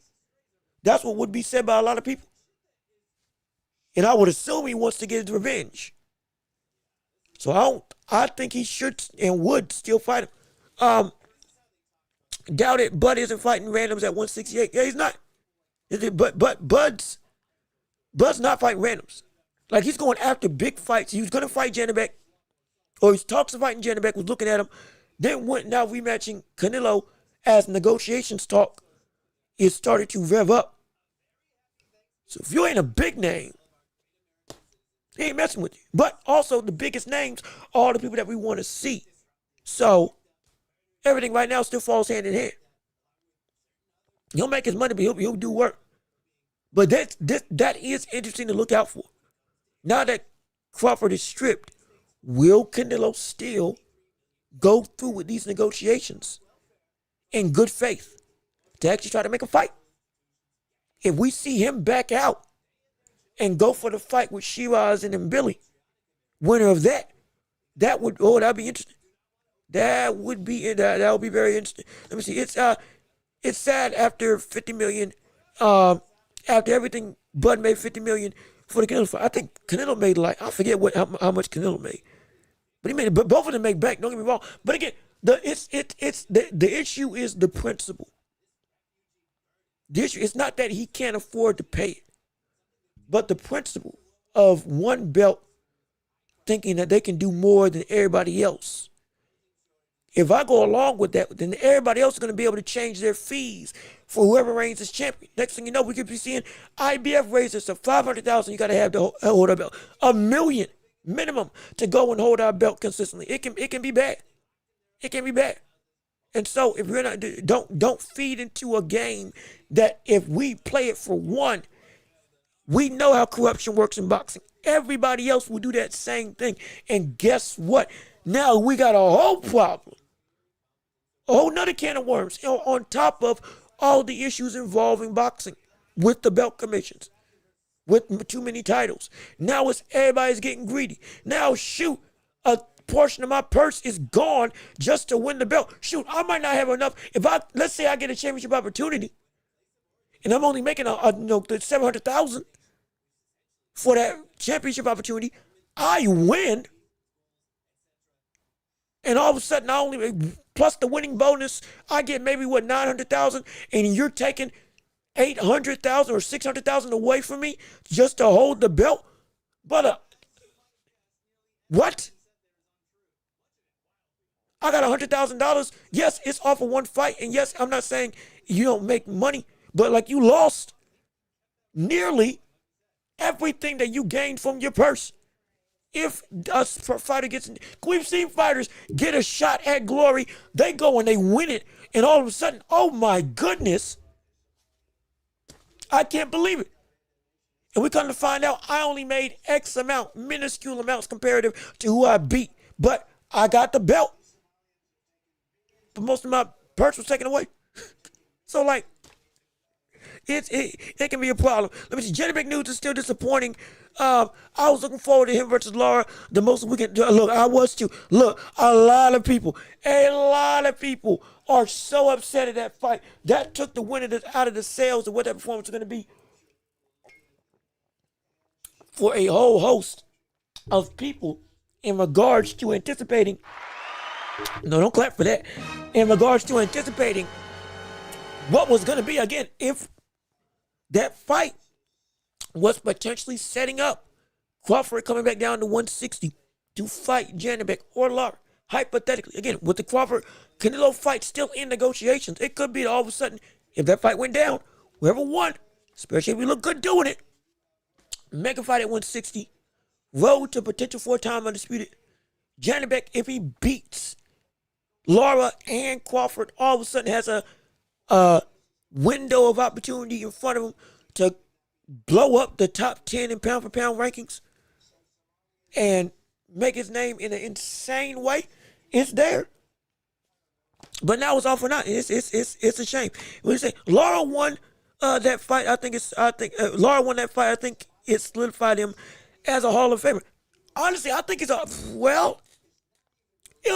because of the late stages in which he's been able to be this successful, you could make an argument he was going to go into the Hall anyway. I'm not saying it's concrete. You could make an argument that he's already a Hall of Famer. You could make an argument. Not saying it's concrete. A win versus Janibek would have sealed it, though. Yeah, it would. It would. No question about it. It would have sealed it. It would have sealed it. It would have sealed it. Especially at 42 years old. It would have sealed it. But, like I said, still got a career in front of him. He still is in line to be able, if he really wants to try to go out there undisputed. Still, he still can. Be clear, he still can. Even if it's not against Janibek. But it's up to him, the road that he takes. I bet Suleiman's missing Canelo right now. Hey, look, I'm telling you. When I say unfair treatment, I'm not just talking. That unfair assessment when it comes to what he does and how the division operates as a whole, depending on who holds the belts, they had favoritism. They were making bank getting money from Canelo. They were making bank. Canelo was everywhere. Promotion was everywhere. People were buying replica belts and all that stuff. Every fight was a event. And WBC got to put on display the revenue they were bringing in, the eyes, the promotional revenue, everything. They were riding high. They can still ride high with Crawford if they actually push him in the same way. See, here's the thing, and this will start. I think this will be a great way to start the world of the championship rounds, because we covered about everything that we need to cover in the big stuff. We're still gonna cover like O'Shaquie Foster and O'Shaquie Foster versus Stephen Fulton. We're gonna discuss that as well, but we're gonna jump into championship rounds because we don't want to waste any more time. So hey, let's jump right into it. Hey. Championship round, it's time to work, it's time to shine, it's time to make the world sublime, and let's see what you got to say on anything involving the world of sports and beyond. But even still, while you're getting your questions together, real quick, we are looking at a identity with Terence Crawford. And by identity, I mean cachet, public appeal, the notoriety that Crawford is at today. When Canelo was on top, what was it? Whether it was PBC, whether it was Top Rank, or anybody, as well as the WBC, they pushed him to the moon to get him in every household imaginable. Commercials everywhere. You couldn't walk or talk without Canelo being in the midst of some conversation with any division. Terence Crawford should have gotten that same recognition 4 years ago. Terence Crawford now is in that position to be forced to be put in those same conversations and marketed in the same way. But the WBC, all the other commissions, and whether it's the Zone, whether it's Top Rank, whoever the world he's signed to, they're not doing their due diligence. It doesn't matter that he don't talk a lot. It doesn't matter that this brother seems to be more in tune to himself. We've seen this man, the build up to Crawford versus Canelo. You got to see the funny side of him. Him versus Shannon Sharp. Everybody got to see, oh my gosh, this brother, he's funny, he's intelligent, he's smart, he's incredibly resourceful. This is a cat who can really, he's a deep thinker. He's quick-witted, got great sense of humor, is very methodical with his approach to the game and with his approach to life. He's relatable. He's competitive. How could I not like this guy? And yet it took this long for people to get privy to that. Even after Errol Spence Jr., still the push didn't happen. Didn't happen. It's a shame. They can make this so that they can make just as much money with Crawford fighting the same amount of time if they pushed him in the same way and made him undeniable in every regard. He already is. He's already known. But it's also your responsibility to get him to constantly be seen in that light, because we've done it with other people. Why can't we do it with him? Why? It's not hard. At least effort. That's all it takes, is some effort. They ain't doing no effort. Let me see. Welch, let's say you were in charge of disciplining boxers for failing drug tests. First offense, what would you give out? 1 year suspensions doesn't seem like enough, considering they only fight once a year. Well, for the first time, if they popped 1 year suspension, I think that is still deserving. But the fine would be bigger. 1 year suspension, the fine would be bigger, and it would be after you go through and fight for 1 year, you can't fight at the weight class that you popped at. Period. I would take a hybrid of what they did in what they're doing in Japan, and I would apply it here. Keep the 1 year suspension for one offense, because it's bad. I understand. First offenders, punishment, but because I believe in you can make a second chance and stuff does happen. That is in some cases is indeed out of control, especially with the supplement industry in boxing. I get it. I understand. Because of that, 1 year suspension, up the fine, and then when you are able to return to boxing, you're banned from the division you were at for a year, maybe two. Up to 2 years, you cannot go back down to whatever division you were at. And we're going to make it as strict as you missing weight in a weight class and do what they do in Japan, and you can never go back down. In Japan, you can never go back down there. If you miss weight once, you're done. You're off. You fight at 135, you miss weight at 136, guess what? Even after the fight goes through, you can never fight there again. You have to fight at 140 or above. You miss weight at 140, guess what? You're off to 147, and you can never fight at 140 ever again. 154, you can never fight there up until you fight at 160. Or you can't fight under 160 anymore because you popped at 154. That type of stuff, I'd apply it here too. You're banned from the weight class and you're banned for a year from boxing. Oh, excuse me, you're banned for a year from boxing, and then when in your return, you're banned from the weight class you were at for 2 years. You stay clean and fight up there, okay, now you can move back and forth and all that stuff. But then the second time you pop,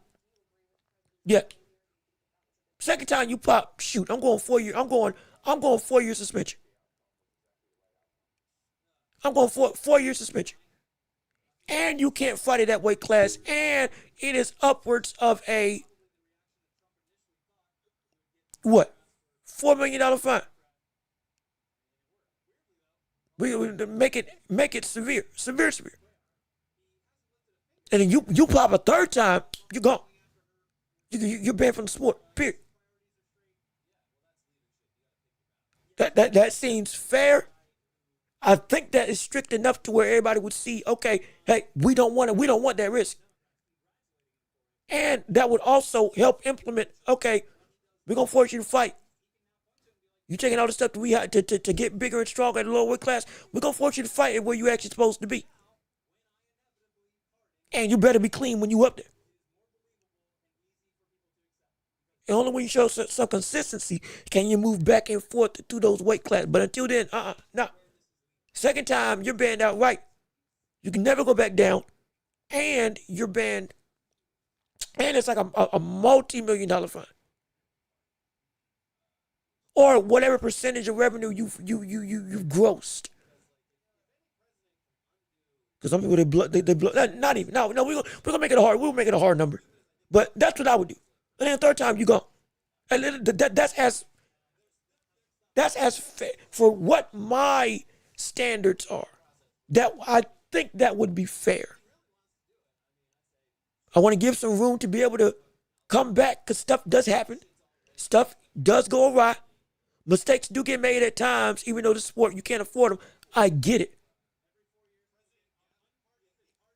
Strict punishment with room to return. With proven consistency, you get back the freedom of fully moving where you want to move.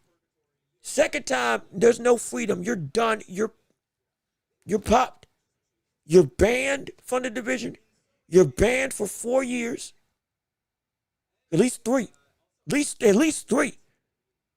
You're gonna have to work. You gonna have to work from the bottom up. You pop twice, and you're gonna miss a significant part of your prime.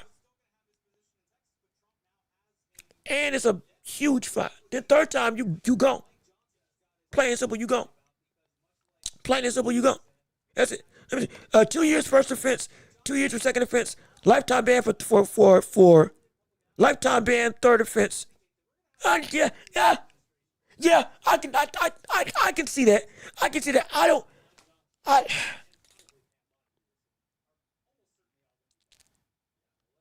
mean, I can't argue against it because I get it. 2-year ban off rip makes it so that you set the precedent. You're not making that mistake again. I get that. I do get that. Shoot. It's not bad. That's not bad. That's not a bad plan. That's not a bad plan. That's not a bad plan. But I think for the sake of accounting for anomaly situations that I know can occur when it comes to supplements and whatnot and all that stuff, and people genuinely don't try to do things and it just happens, something gets in their system, somebody on their team messes up and it's not the boxer's fault.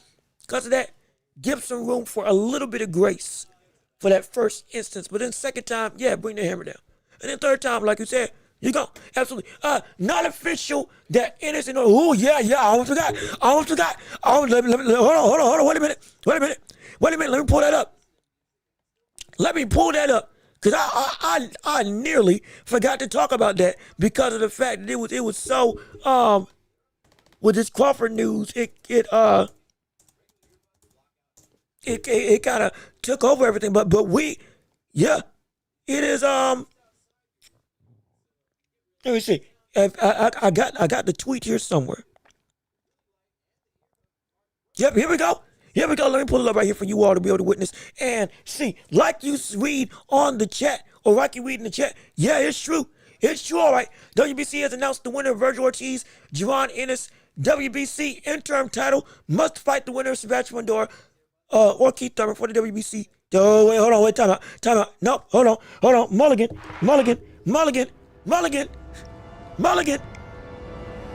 That's the wrong tweet. My apology. Hold on a minute. I think I saw it on everything boxing. I think I saw it up here. I believe.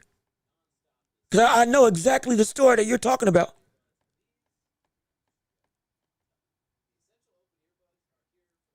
Wait a minute. No, it is December 3rd. I'm sorry. We're in December. No, not a mulligan. It is December 3rd. Or rather, December 4th. That did come out yesterday. I'm still thinking we're in November. My apologies. No, you're right. I'm right. Everybody's right. Booz versus Virgil is indeed looked to be close to agreed upon with a stadium and date already in place, as you said in the chat. That is true. March 28th in Las Vegas at the MGM Grand Arena. Again, that's what there was already a billing out there. There was already the venue schedule had a boxing event there. Looked to be that it lines up. It's going to be with this fight. Ennis and Ortiz both are seemingly at the table, working and talking together. This don't look like a fluke. Not this time. Hey, not this time. And I hope not. My gosh, I hope not. Because Lord knows we have been waiting, anticipating, so long to finally get this fight under our belt. Finally. I mean night and day and night. Sleepless nights we lay awake, waiting to see if these two will finally come through and look to actually take each other on. Lord knows. We can see it. Again, as you can see in the tweet, Golden Boy Motor for Virgil Ortiz confirmed WBC convention. Ortiz is in talks to face John Boots in his next fight could be made, next week. So again, by Monday. I repeat, by Monday. Dare I say by Sunday afternoon, we could finally get the mega fight between two of the most hotly contested, controversial, and absolutely incredible fighters at 154, finally squaring off to settle the differences as to who is the man at that division. More than that, who's going to be the man to get the cleanest road to undisputed and finally validate each other as a dominant talent. Virgil, we've been waiting on a test to show what he can really do. Yes, he beat Lubin in a round. Insane and incredible. Boots, we want to see what he can do against the elites of the elite at 154, knocking out his own opponent in a round. Or excuse me, Virgil knocked him out in 2 rounds. Boots beat him in 1. But even still, higher level was who Virgil faced. More dominant display is what we saw Boots do. Both of them are at the top at the division from a talent perspective. And now it looks like they're finally going to fight. And boy, I can't wait to see it. It's going to be phenomenal. Let me see. I want to go. Boots and Virgil are my 2 favorite fighters. Hey, look now. If you go, hey, get some good. Now I'm going to tell you this. Save your money and buy them early. Unless you think that fight is going to sell a lot, buy them early. Because that's going to be the hottest ticket in town. It's going to be the hottest ticket. And if it's looking like and if next year shapes up to be as deep as it's looking like it's going to be, with Tio and Shakur, with potentially Junto Nakatani versus Naoya Inoue, with Bam Rodriguez potentially moving up, shoot with Devin Haney in a fight with Ryan Garcia on the potential on the horizon for a unified title next year. There's going to be a lot of people saving up a lot of money to get ready for a lot of fights that they're going to try to fight. And it's going to be a hot commodity for a lot of them. And that fight will be one of them. Yes, I guarantee you. So save up now because, boy, it's going to be insane.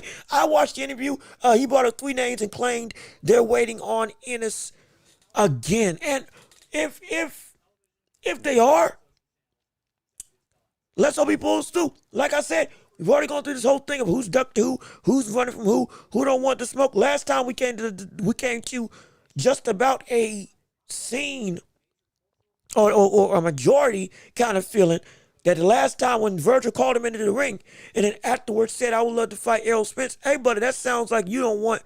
You said you wanted to fight, and then you faced him, and then you said you wanted to fight. And then behind the scenes, now you're saying you don't want to fight. All of a sudden, we're like, hey, buddy, that ain't what we're trying to hear. Oh, wait a minute now. Hold on now. Hey, buddy. Hey, buddy boy. That ain't kosher. That ain't kosher. That ain't the seasoning that we were looking for when it came to you calling for your shot at a brother you said you're going to be able to handle. All of a sudden, oh, Lord, oh, my, oh, no, everybody's up in arms. We remember that whole conversation. Woo! It was bad. It was bad. If they're waiting on Boots, okay, fine. In fact, I might know about the interview, I might know the interview that you were discussing, and apparently per the same account via RGM Boxing, it is saying that right now, well, I'll read you the words directly from Ortiz, who we seen 3 hours ago. Ortiz's manager recently put out about 3 hours ago in the realm of his what he said Ortiz is going to do. Ortiz has and will, regardless, I think in regards of being able to take on any test and challenge, this fight gets made easy if the network or ring wants it, in reference to the Ring magazine or the network at hand, which I believe is the PBC involving in making this fight. We won't overprice or underprice it. We will punish, excuse me, I'm sorry. Let me read this properly. Ortiz has and will, regardless, referencing he will win and he will always take tough challenges. This fight gets made easy if the network, I believe PBC, or the Ring magazine wants it. We won't overprice or underprice it. We will push politics aside on our end. We will provide the biggest fight and best value for what's already being spent now and coming up on fights that don't come close to comparing to what this fight is. Next week, we will know one way or the other. And let me see.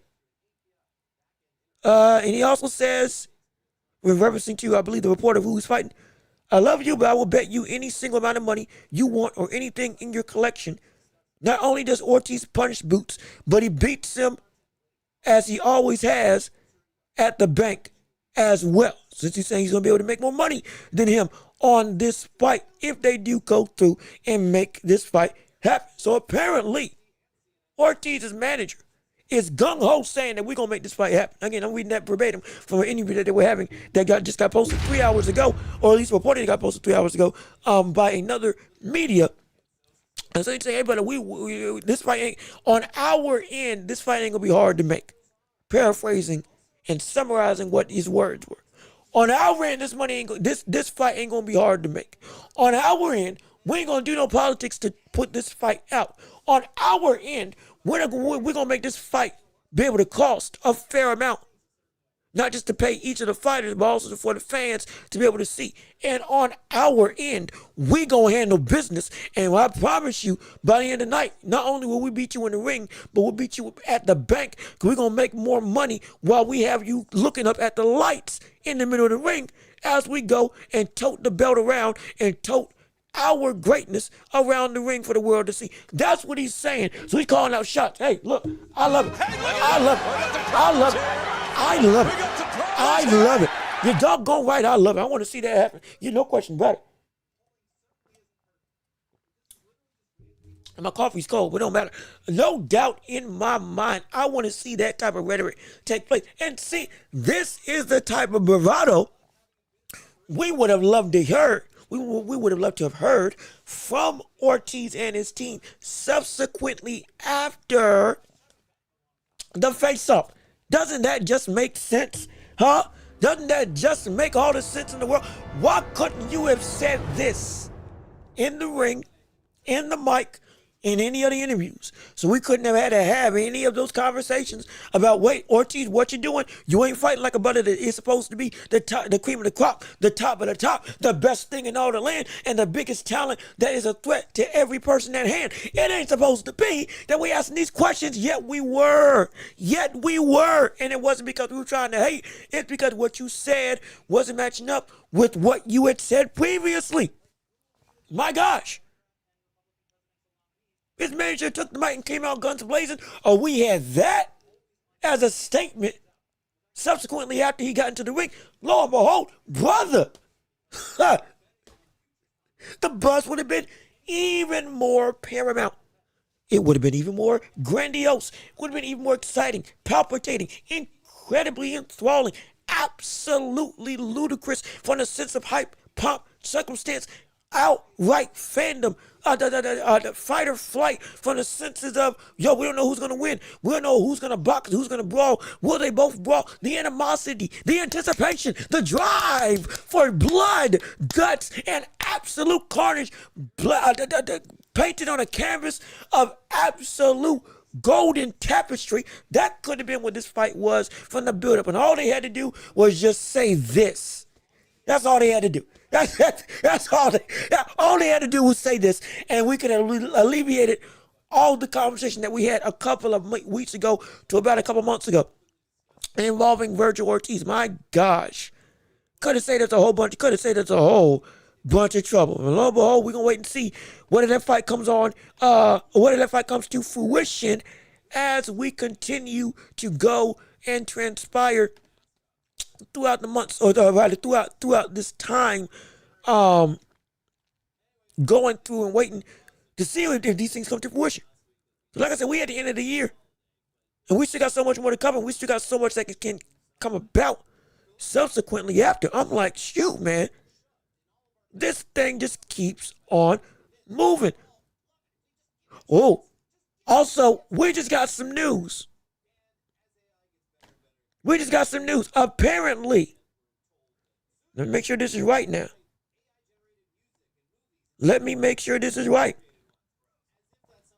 Apparently, what we were talking about with the world of Devin Haney, Ryan Garcia rematching for the title, if we see Ryan Garcia beat Mario Barrios, that might get put on hold due to the fact that Eddie Hearn himself, again, reportedly, I'm reading from IFL TV, their boxing social media on Twitter. Apparently, Turkey Al Sheikh would love to have a ring event where it's Cinco de Mayo and it's Ryan Garcia versus Conor Benn for the WBC Welterweight Championship if Conor Benn does come back down to 147. And so now that would be, that would be interesting. That would be interesting. Now, the question is, would that happen before Devin Haney and Ryan Garcia? And I would say it doesn't. And I know we saw Bill Haney, or rather, if you didn't know, Bill Haney had an interview with, I believe it was Sean Zeidel, one of the other journalists in boxing. And he was saying that when asked about the Ryan Garcia fight, paraphrasing, of course, he said, we make that fight when we see that fight is a big fight. Or essentially, that fight is a big fight when we say it's a big fight, and we'll take that fight when it's a big fight. Now, it is a big fight. And if he beats Barrios, let alone if he knocks him out, it's going to be a big fight. Huge fight. There will probably be, especially off of the buzz of this, with what you think is Brian Norman. Yeah, I dare say that it would make all the sense in the world for you to go through and make that fight with Devin Haney and Ryan Garcia. If you're Turkey Al Sheikh trying to be a promoter, and not look at this fight with Ben and Garcia up until after Devin Haney. Up until after. I mean, it makes all the sense in the world. It makes all the sense in the world. I'm not saying that you wait around to give Ben quality fights. I'm not saying that. But I'm also saying, hey, man, Devin Haney just held up his end of the bargain and passed the test with flying colors. Ryan Garcia got a test of his own that just got agreed to for the WBC actual legitimate welterweight championship. So we have been waiting for this rematch for a while. We want to see Devin Haney in this new, or rather in this back to prime form, going up against a Ryan Garcia that's trying to get back to what he was before his loss to Rolly Romero, and get back to what he looked like against Devin Haney. They both look great against their respective opponents, and they both got a belt. It would make all the sense in the world to make that fight. Make all the sense. I don't know why. I would hope and pray they do not go about making that in a different facet. Because, boy, that would be pain. That would be pain if we didn't get that fight when we should. Let me see. Another great fight being made. Callum Smith versus Dave Morrell now has a... Oh, they agreed. Oh, they agreed. Oh, okay. All right. That's good. Callum Smith versus Dave Morrell. They got a fight. If I didn't know. I did not know. That's a phenomenal fight. WBO has revealed Morrell has looked shaky lately. He could use a dominant performance. He gonna have a look against Callum Smith. I hope you would not expect Callum Smith to be the man that Morrell has a dominant performance against. Brother, Callum Smith, he's there to get hit. Don't get me wrong. As we saw with the Joshua Buatsi fight. But brother, you don't want to take that type of damage. Going up against him, man. That's against was it Imam Kavat? The dude who looked like the brother of Archer Beterbiev, built like a brick house, genuinely built like a brick house, and he went and got knocked down. He was getting punished. I think I even thought that he lost that fight. I don't think he won, or at least that fight was a draw. I didn't think he won that fight. Now you're going up against Callum Smith, who can carry some great power and is a better offensive fighter all around. With length, that can do those same combinations without having to close the distance just as much. Hey man, that Morrell's gonna have himself a time. Morrell's gonna have himself a time. He's gonna have himself a time going up against Callum Smith. I'm not saying he can't win. He needs to win. Be clear. I would love to see him win. Yeah, absolutely. Yeah, come back, get back, look back, look like the Morrell that we thought was gonna be, incredibly, dominant and all that stuff. Absolutely. I'm not gonna deny what we saw though. Hey man, that brother, he's in this division, this ain't no joke. This division ain't no joke. This ain't no joke at all. That hot rod struggle that you had when you got here at light heavyweight, it wasn't just a fluke. This ain't the same playground for you that it was at 168. You ain't been able to adapt the same way that Benavidez has, who's turned into a league's better fighter than he ever was at 168. He's still good, don't get me wrong, but boy, you better bring a lunch bucket. Bring your lunch box and a hard hat. And you better be able to slip. Because boy, if Cal Smith gets them combinations off on you, it's gonna be a long night. It's gonna be a long night. It's gonna be a long night, man. It's gonna be a long night. I tell you what, it's gonna be woo! Oh God, that's dang. Now, don't get me wrong, it's gonna be a great fight. But it's also gonna it's gonna hurt though. There's gonna be some pain going through that. I'm not gonna lie. There's gonna be some pain. I'm not gonna lie. Also, real quick, I just got to see Fight Buzz TV just put out not just put out, this was a couple hours ago, like 16, but even still, it's relevant. He wants to fight the winner of Shakur versus Tio. Don't believe me, I'll let him tell the story for you himself. Right here. I need a picture in picture. Yes, let's see what he has to say. Stevenson versus Teofimo Lopez. What do you think about that fight and facing the winner of that fight with the win on Saturday? Se viene una pelea también grande, Shakur Stevenson contra Teofimo López. ¿Qué opinas de esa pelea y la posibilidad de enfrentar al ganador? Sí, es una gran pelea, pero bueno, al final del día el ganador me gustaría enfrentarlo. Who do you think wins? ¿Quién gana? Se puede ir para cualquier lado. 50-50. So essentially, he wants Shakur Tio next. Now, that also begs the question. If Lamont Roach beats Isaac Cruz, would that in theory throw him into the thrush of Shakur Tio types of conversations with this fight is what we want to see? This is going to be the next fight that we got on the docket, and more than anything, this is the next fight that's going to happen. Plain and simple. And I'm not trying to look too far into the future, be clear, but I also want to know, hey, brother, is this a step too far? Is this a step too far? I'm not trying to look too far, but I also understand, hey, we got to be serious about this. Hey, man, there's still life after these big fights, and part of that life is the person who just arguably, not even arguably, in my opinion, did beat, though unofficially drew, he beat Tank. And he then went and was able to, if he does beat Isaac Cruz, prove his mettle that it wasn't a fluke. All of a sudden, do we put Lamont Roach in the same threshold as a talent as Tank Davis? If he consistently does show that, yeah, he's like that.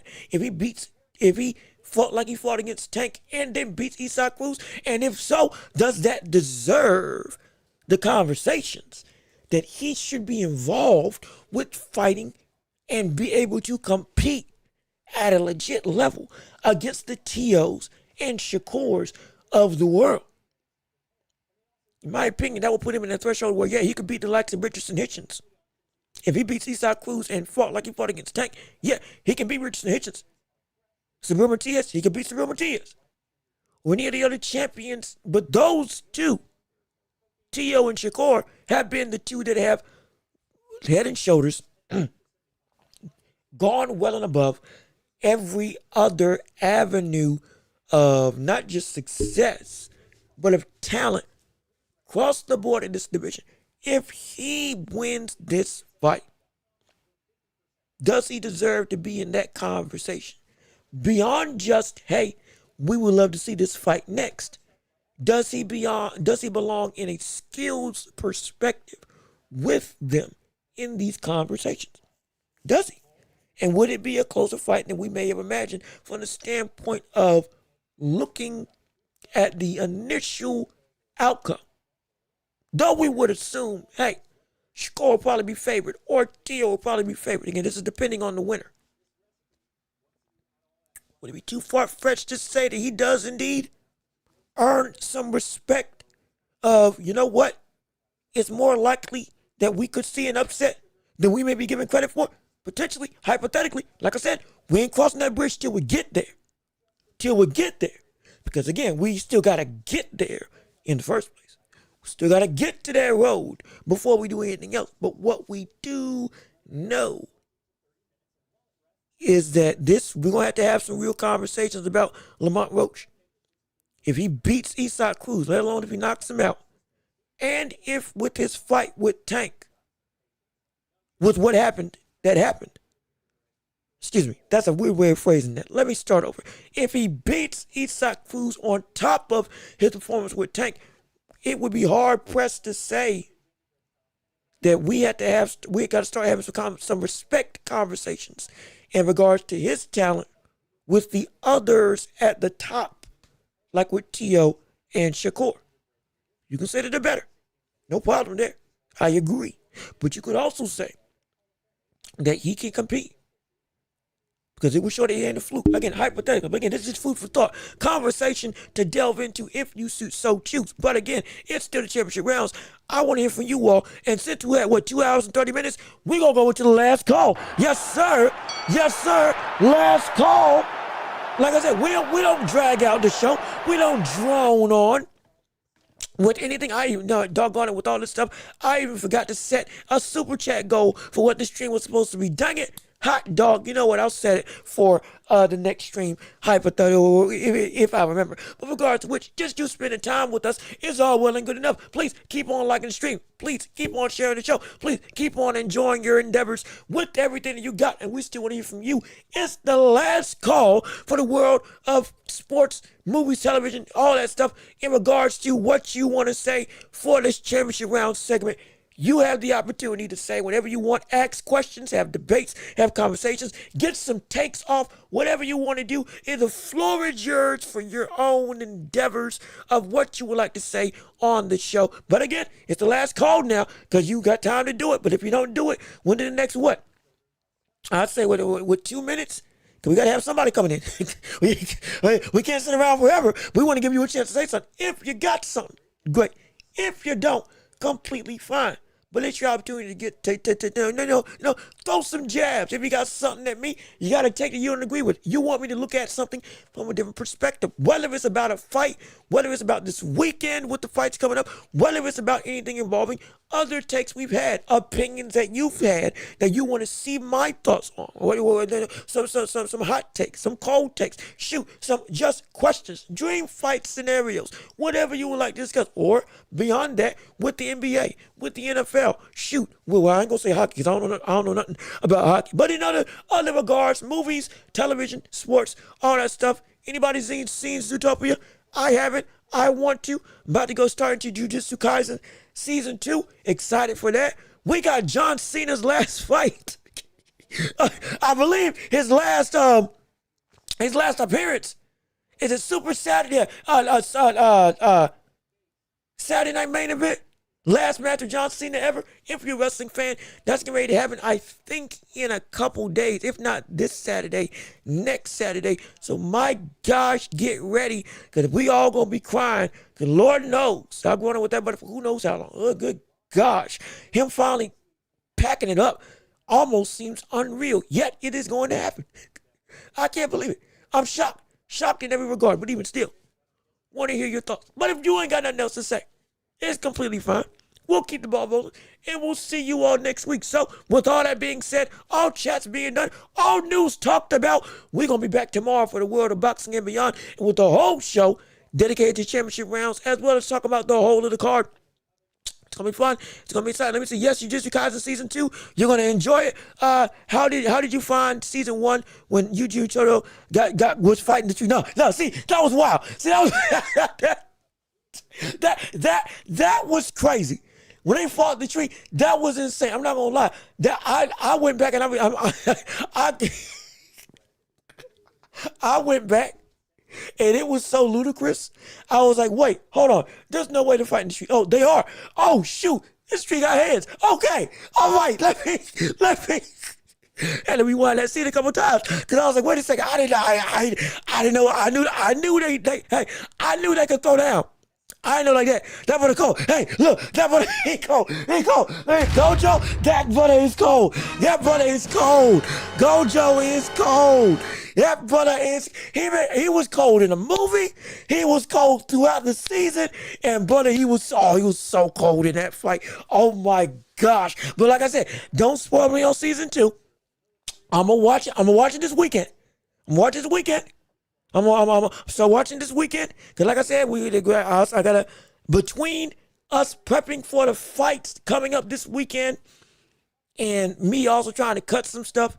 I'm gonna take some time and I'm gonna watch it between either the afternoon before the fight or the day after the fight on Sunday. One of those two things is gonna happen. We're gonna watch that thing. It's gonna be fun, absolutely. But again, like I said, we will discuss that on next week, and we'll discuss more topics of discussion come tomorrow, because we're going to pack this up and send this home. So with all of that being said, yes sir, this has been another episode of The Welch with me, your host, Jean-Luc Welch, on this auspicious occasion of this Thursday afternoon. It's going to be great. It's going to be exciting. You ever think about doing some reaction videos? I don't think that's where this channel is going. If people wonder, I can implement it, but I don't know if that's where this channel's gonna go as a whole. But like I said, we'll look to see how the public feels and how the public likes to go and talk about things. So what the public says, we'll add on to the show, but we'll talk about that later on, and we'll look at it all as time goes on. But again, it's been a phenomenal show. Thank you all for tuning in and listening to the show. We appreciate it, absolutely. All of you joining in on this incredible day of boxing and sports talk. Hopefully you had some fun. Hopefully you enjoyed it. Hopefully you had an incredible time and you loved everything that you heard. If you didn't like it, well, guess what? At least you were entertained. At least you got some fun. At least you got to laugh. At least you got to have some joy. And hopefully we made your day a little bit brighter, made your day go a little bit better, and made the whole time go a little bit more happier. You know, bring some light into your life, hopefully, hypothetically. But hey, if you enjoyed the show, hey, leave a like on the stream. Keep on commenting your thoughts and opinions about what you like and what you didn't like about the show. Subscribe to the channel. Come on and join the empire. And please do hit the notification bell and share the show with everybody that you know, so we can keep on building up this empire together. And we're going to be back on Friday with the championship rounds. You all control the entirety of the show. Thank you to everybody who tuned into the stream. Thank you to everybody who gave in the chat. Also, the top chatters of the day. Number 5 was Miss Queen. Number 4, Timmy T. Number 3, Franklin Zana, or Frankie Z, as he said. Number 2 was Deborah Buckles, or at least this is Justin Buckles, who's behind the screen. And number 1 is Mr. Miyagi, reclaiming the spot yet again for the number 1 pound for pound spot on today's chatters. You are the number 1 pound for pound chatter for this episode today. Will you continue that streak? Well, we're going to find out when it comes about on tomorrow. So, hey, I've been Jean-Luc Welch. Y'all have been wonderful. Peace. Oh, wait, no, that ain't it. Peace and love. Are we right here? Yes, sir. We're going to see you all on Friday. Same time, same place, same channel. Be safe. Be blessed. And we out. Oh, and be sure to rate us 5 stars on your podcasting platform. Oh, I forgot to say that. Yeah, I forgot that. Yeah. Shameless plug. And if you want to give, yet again, shameless plug, be sure to give away. Absolutely. But in all seriousness, peace and love. Be safe. Enjoy your day. And we're going back tomorrow. We out.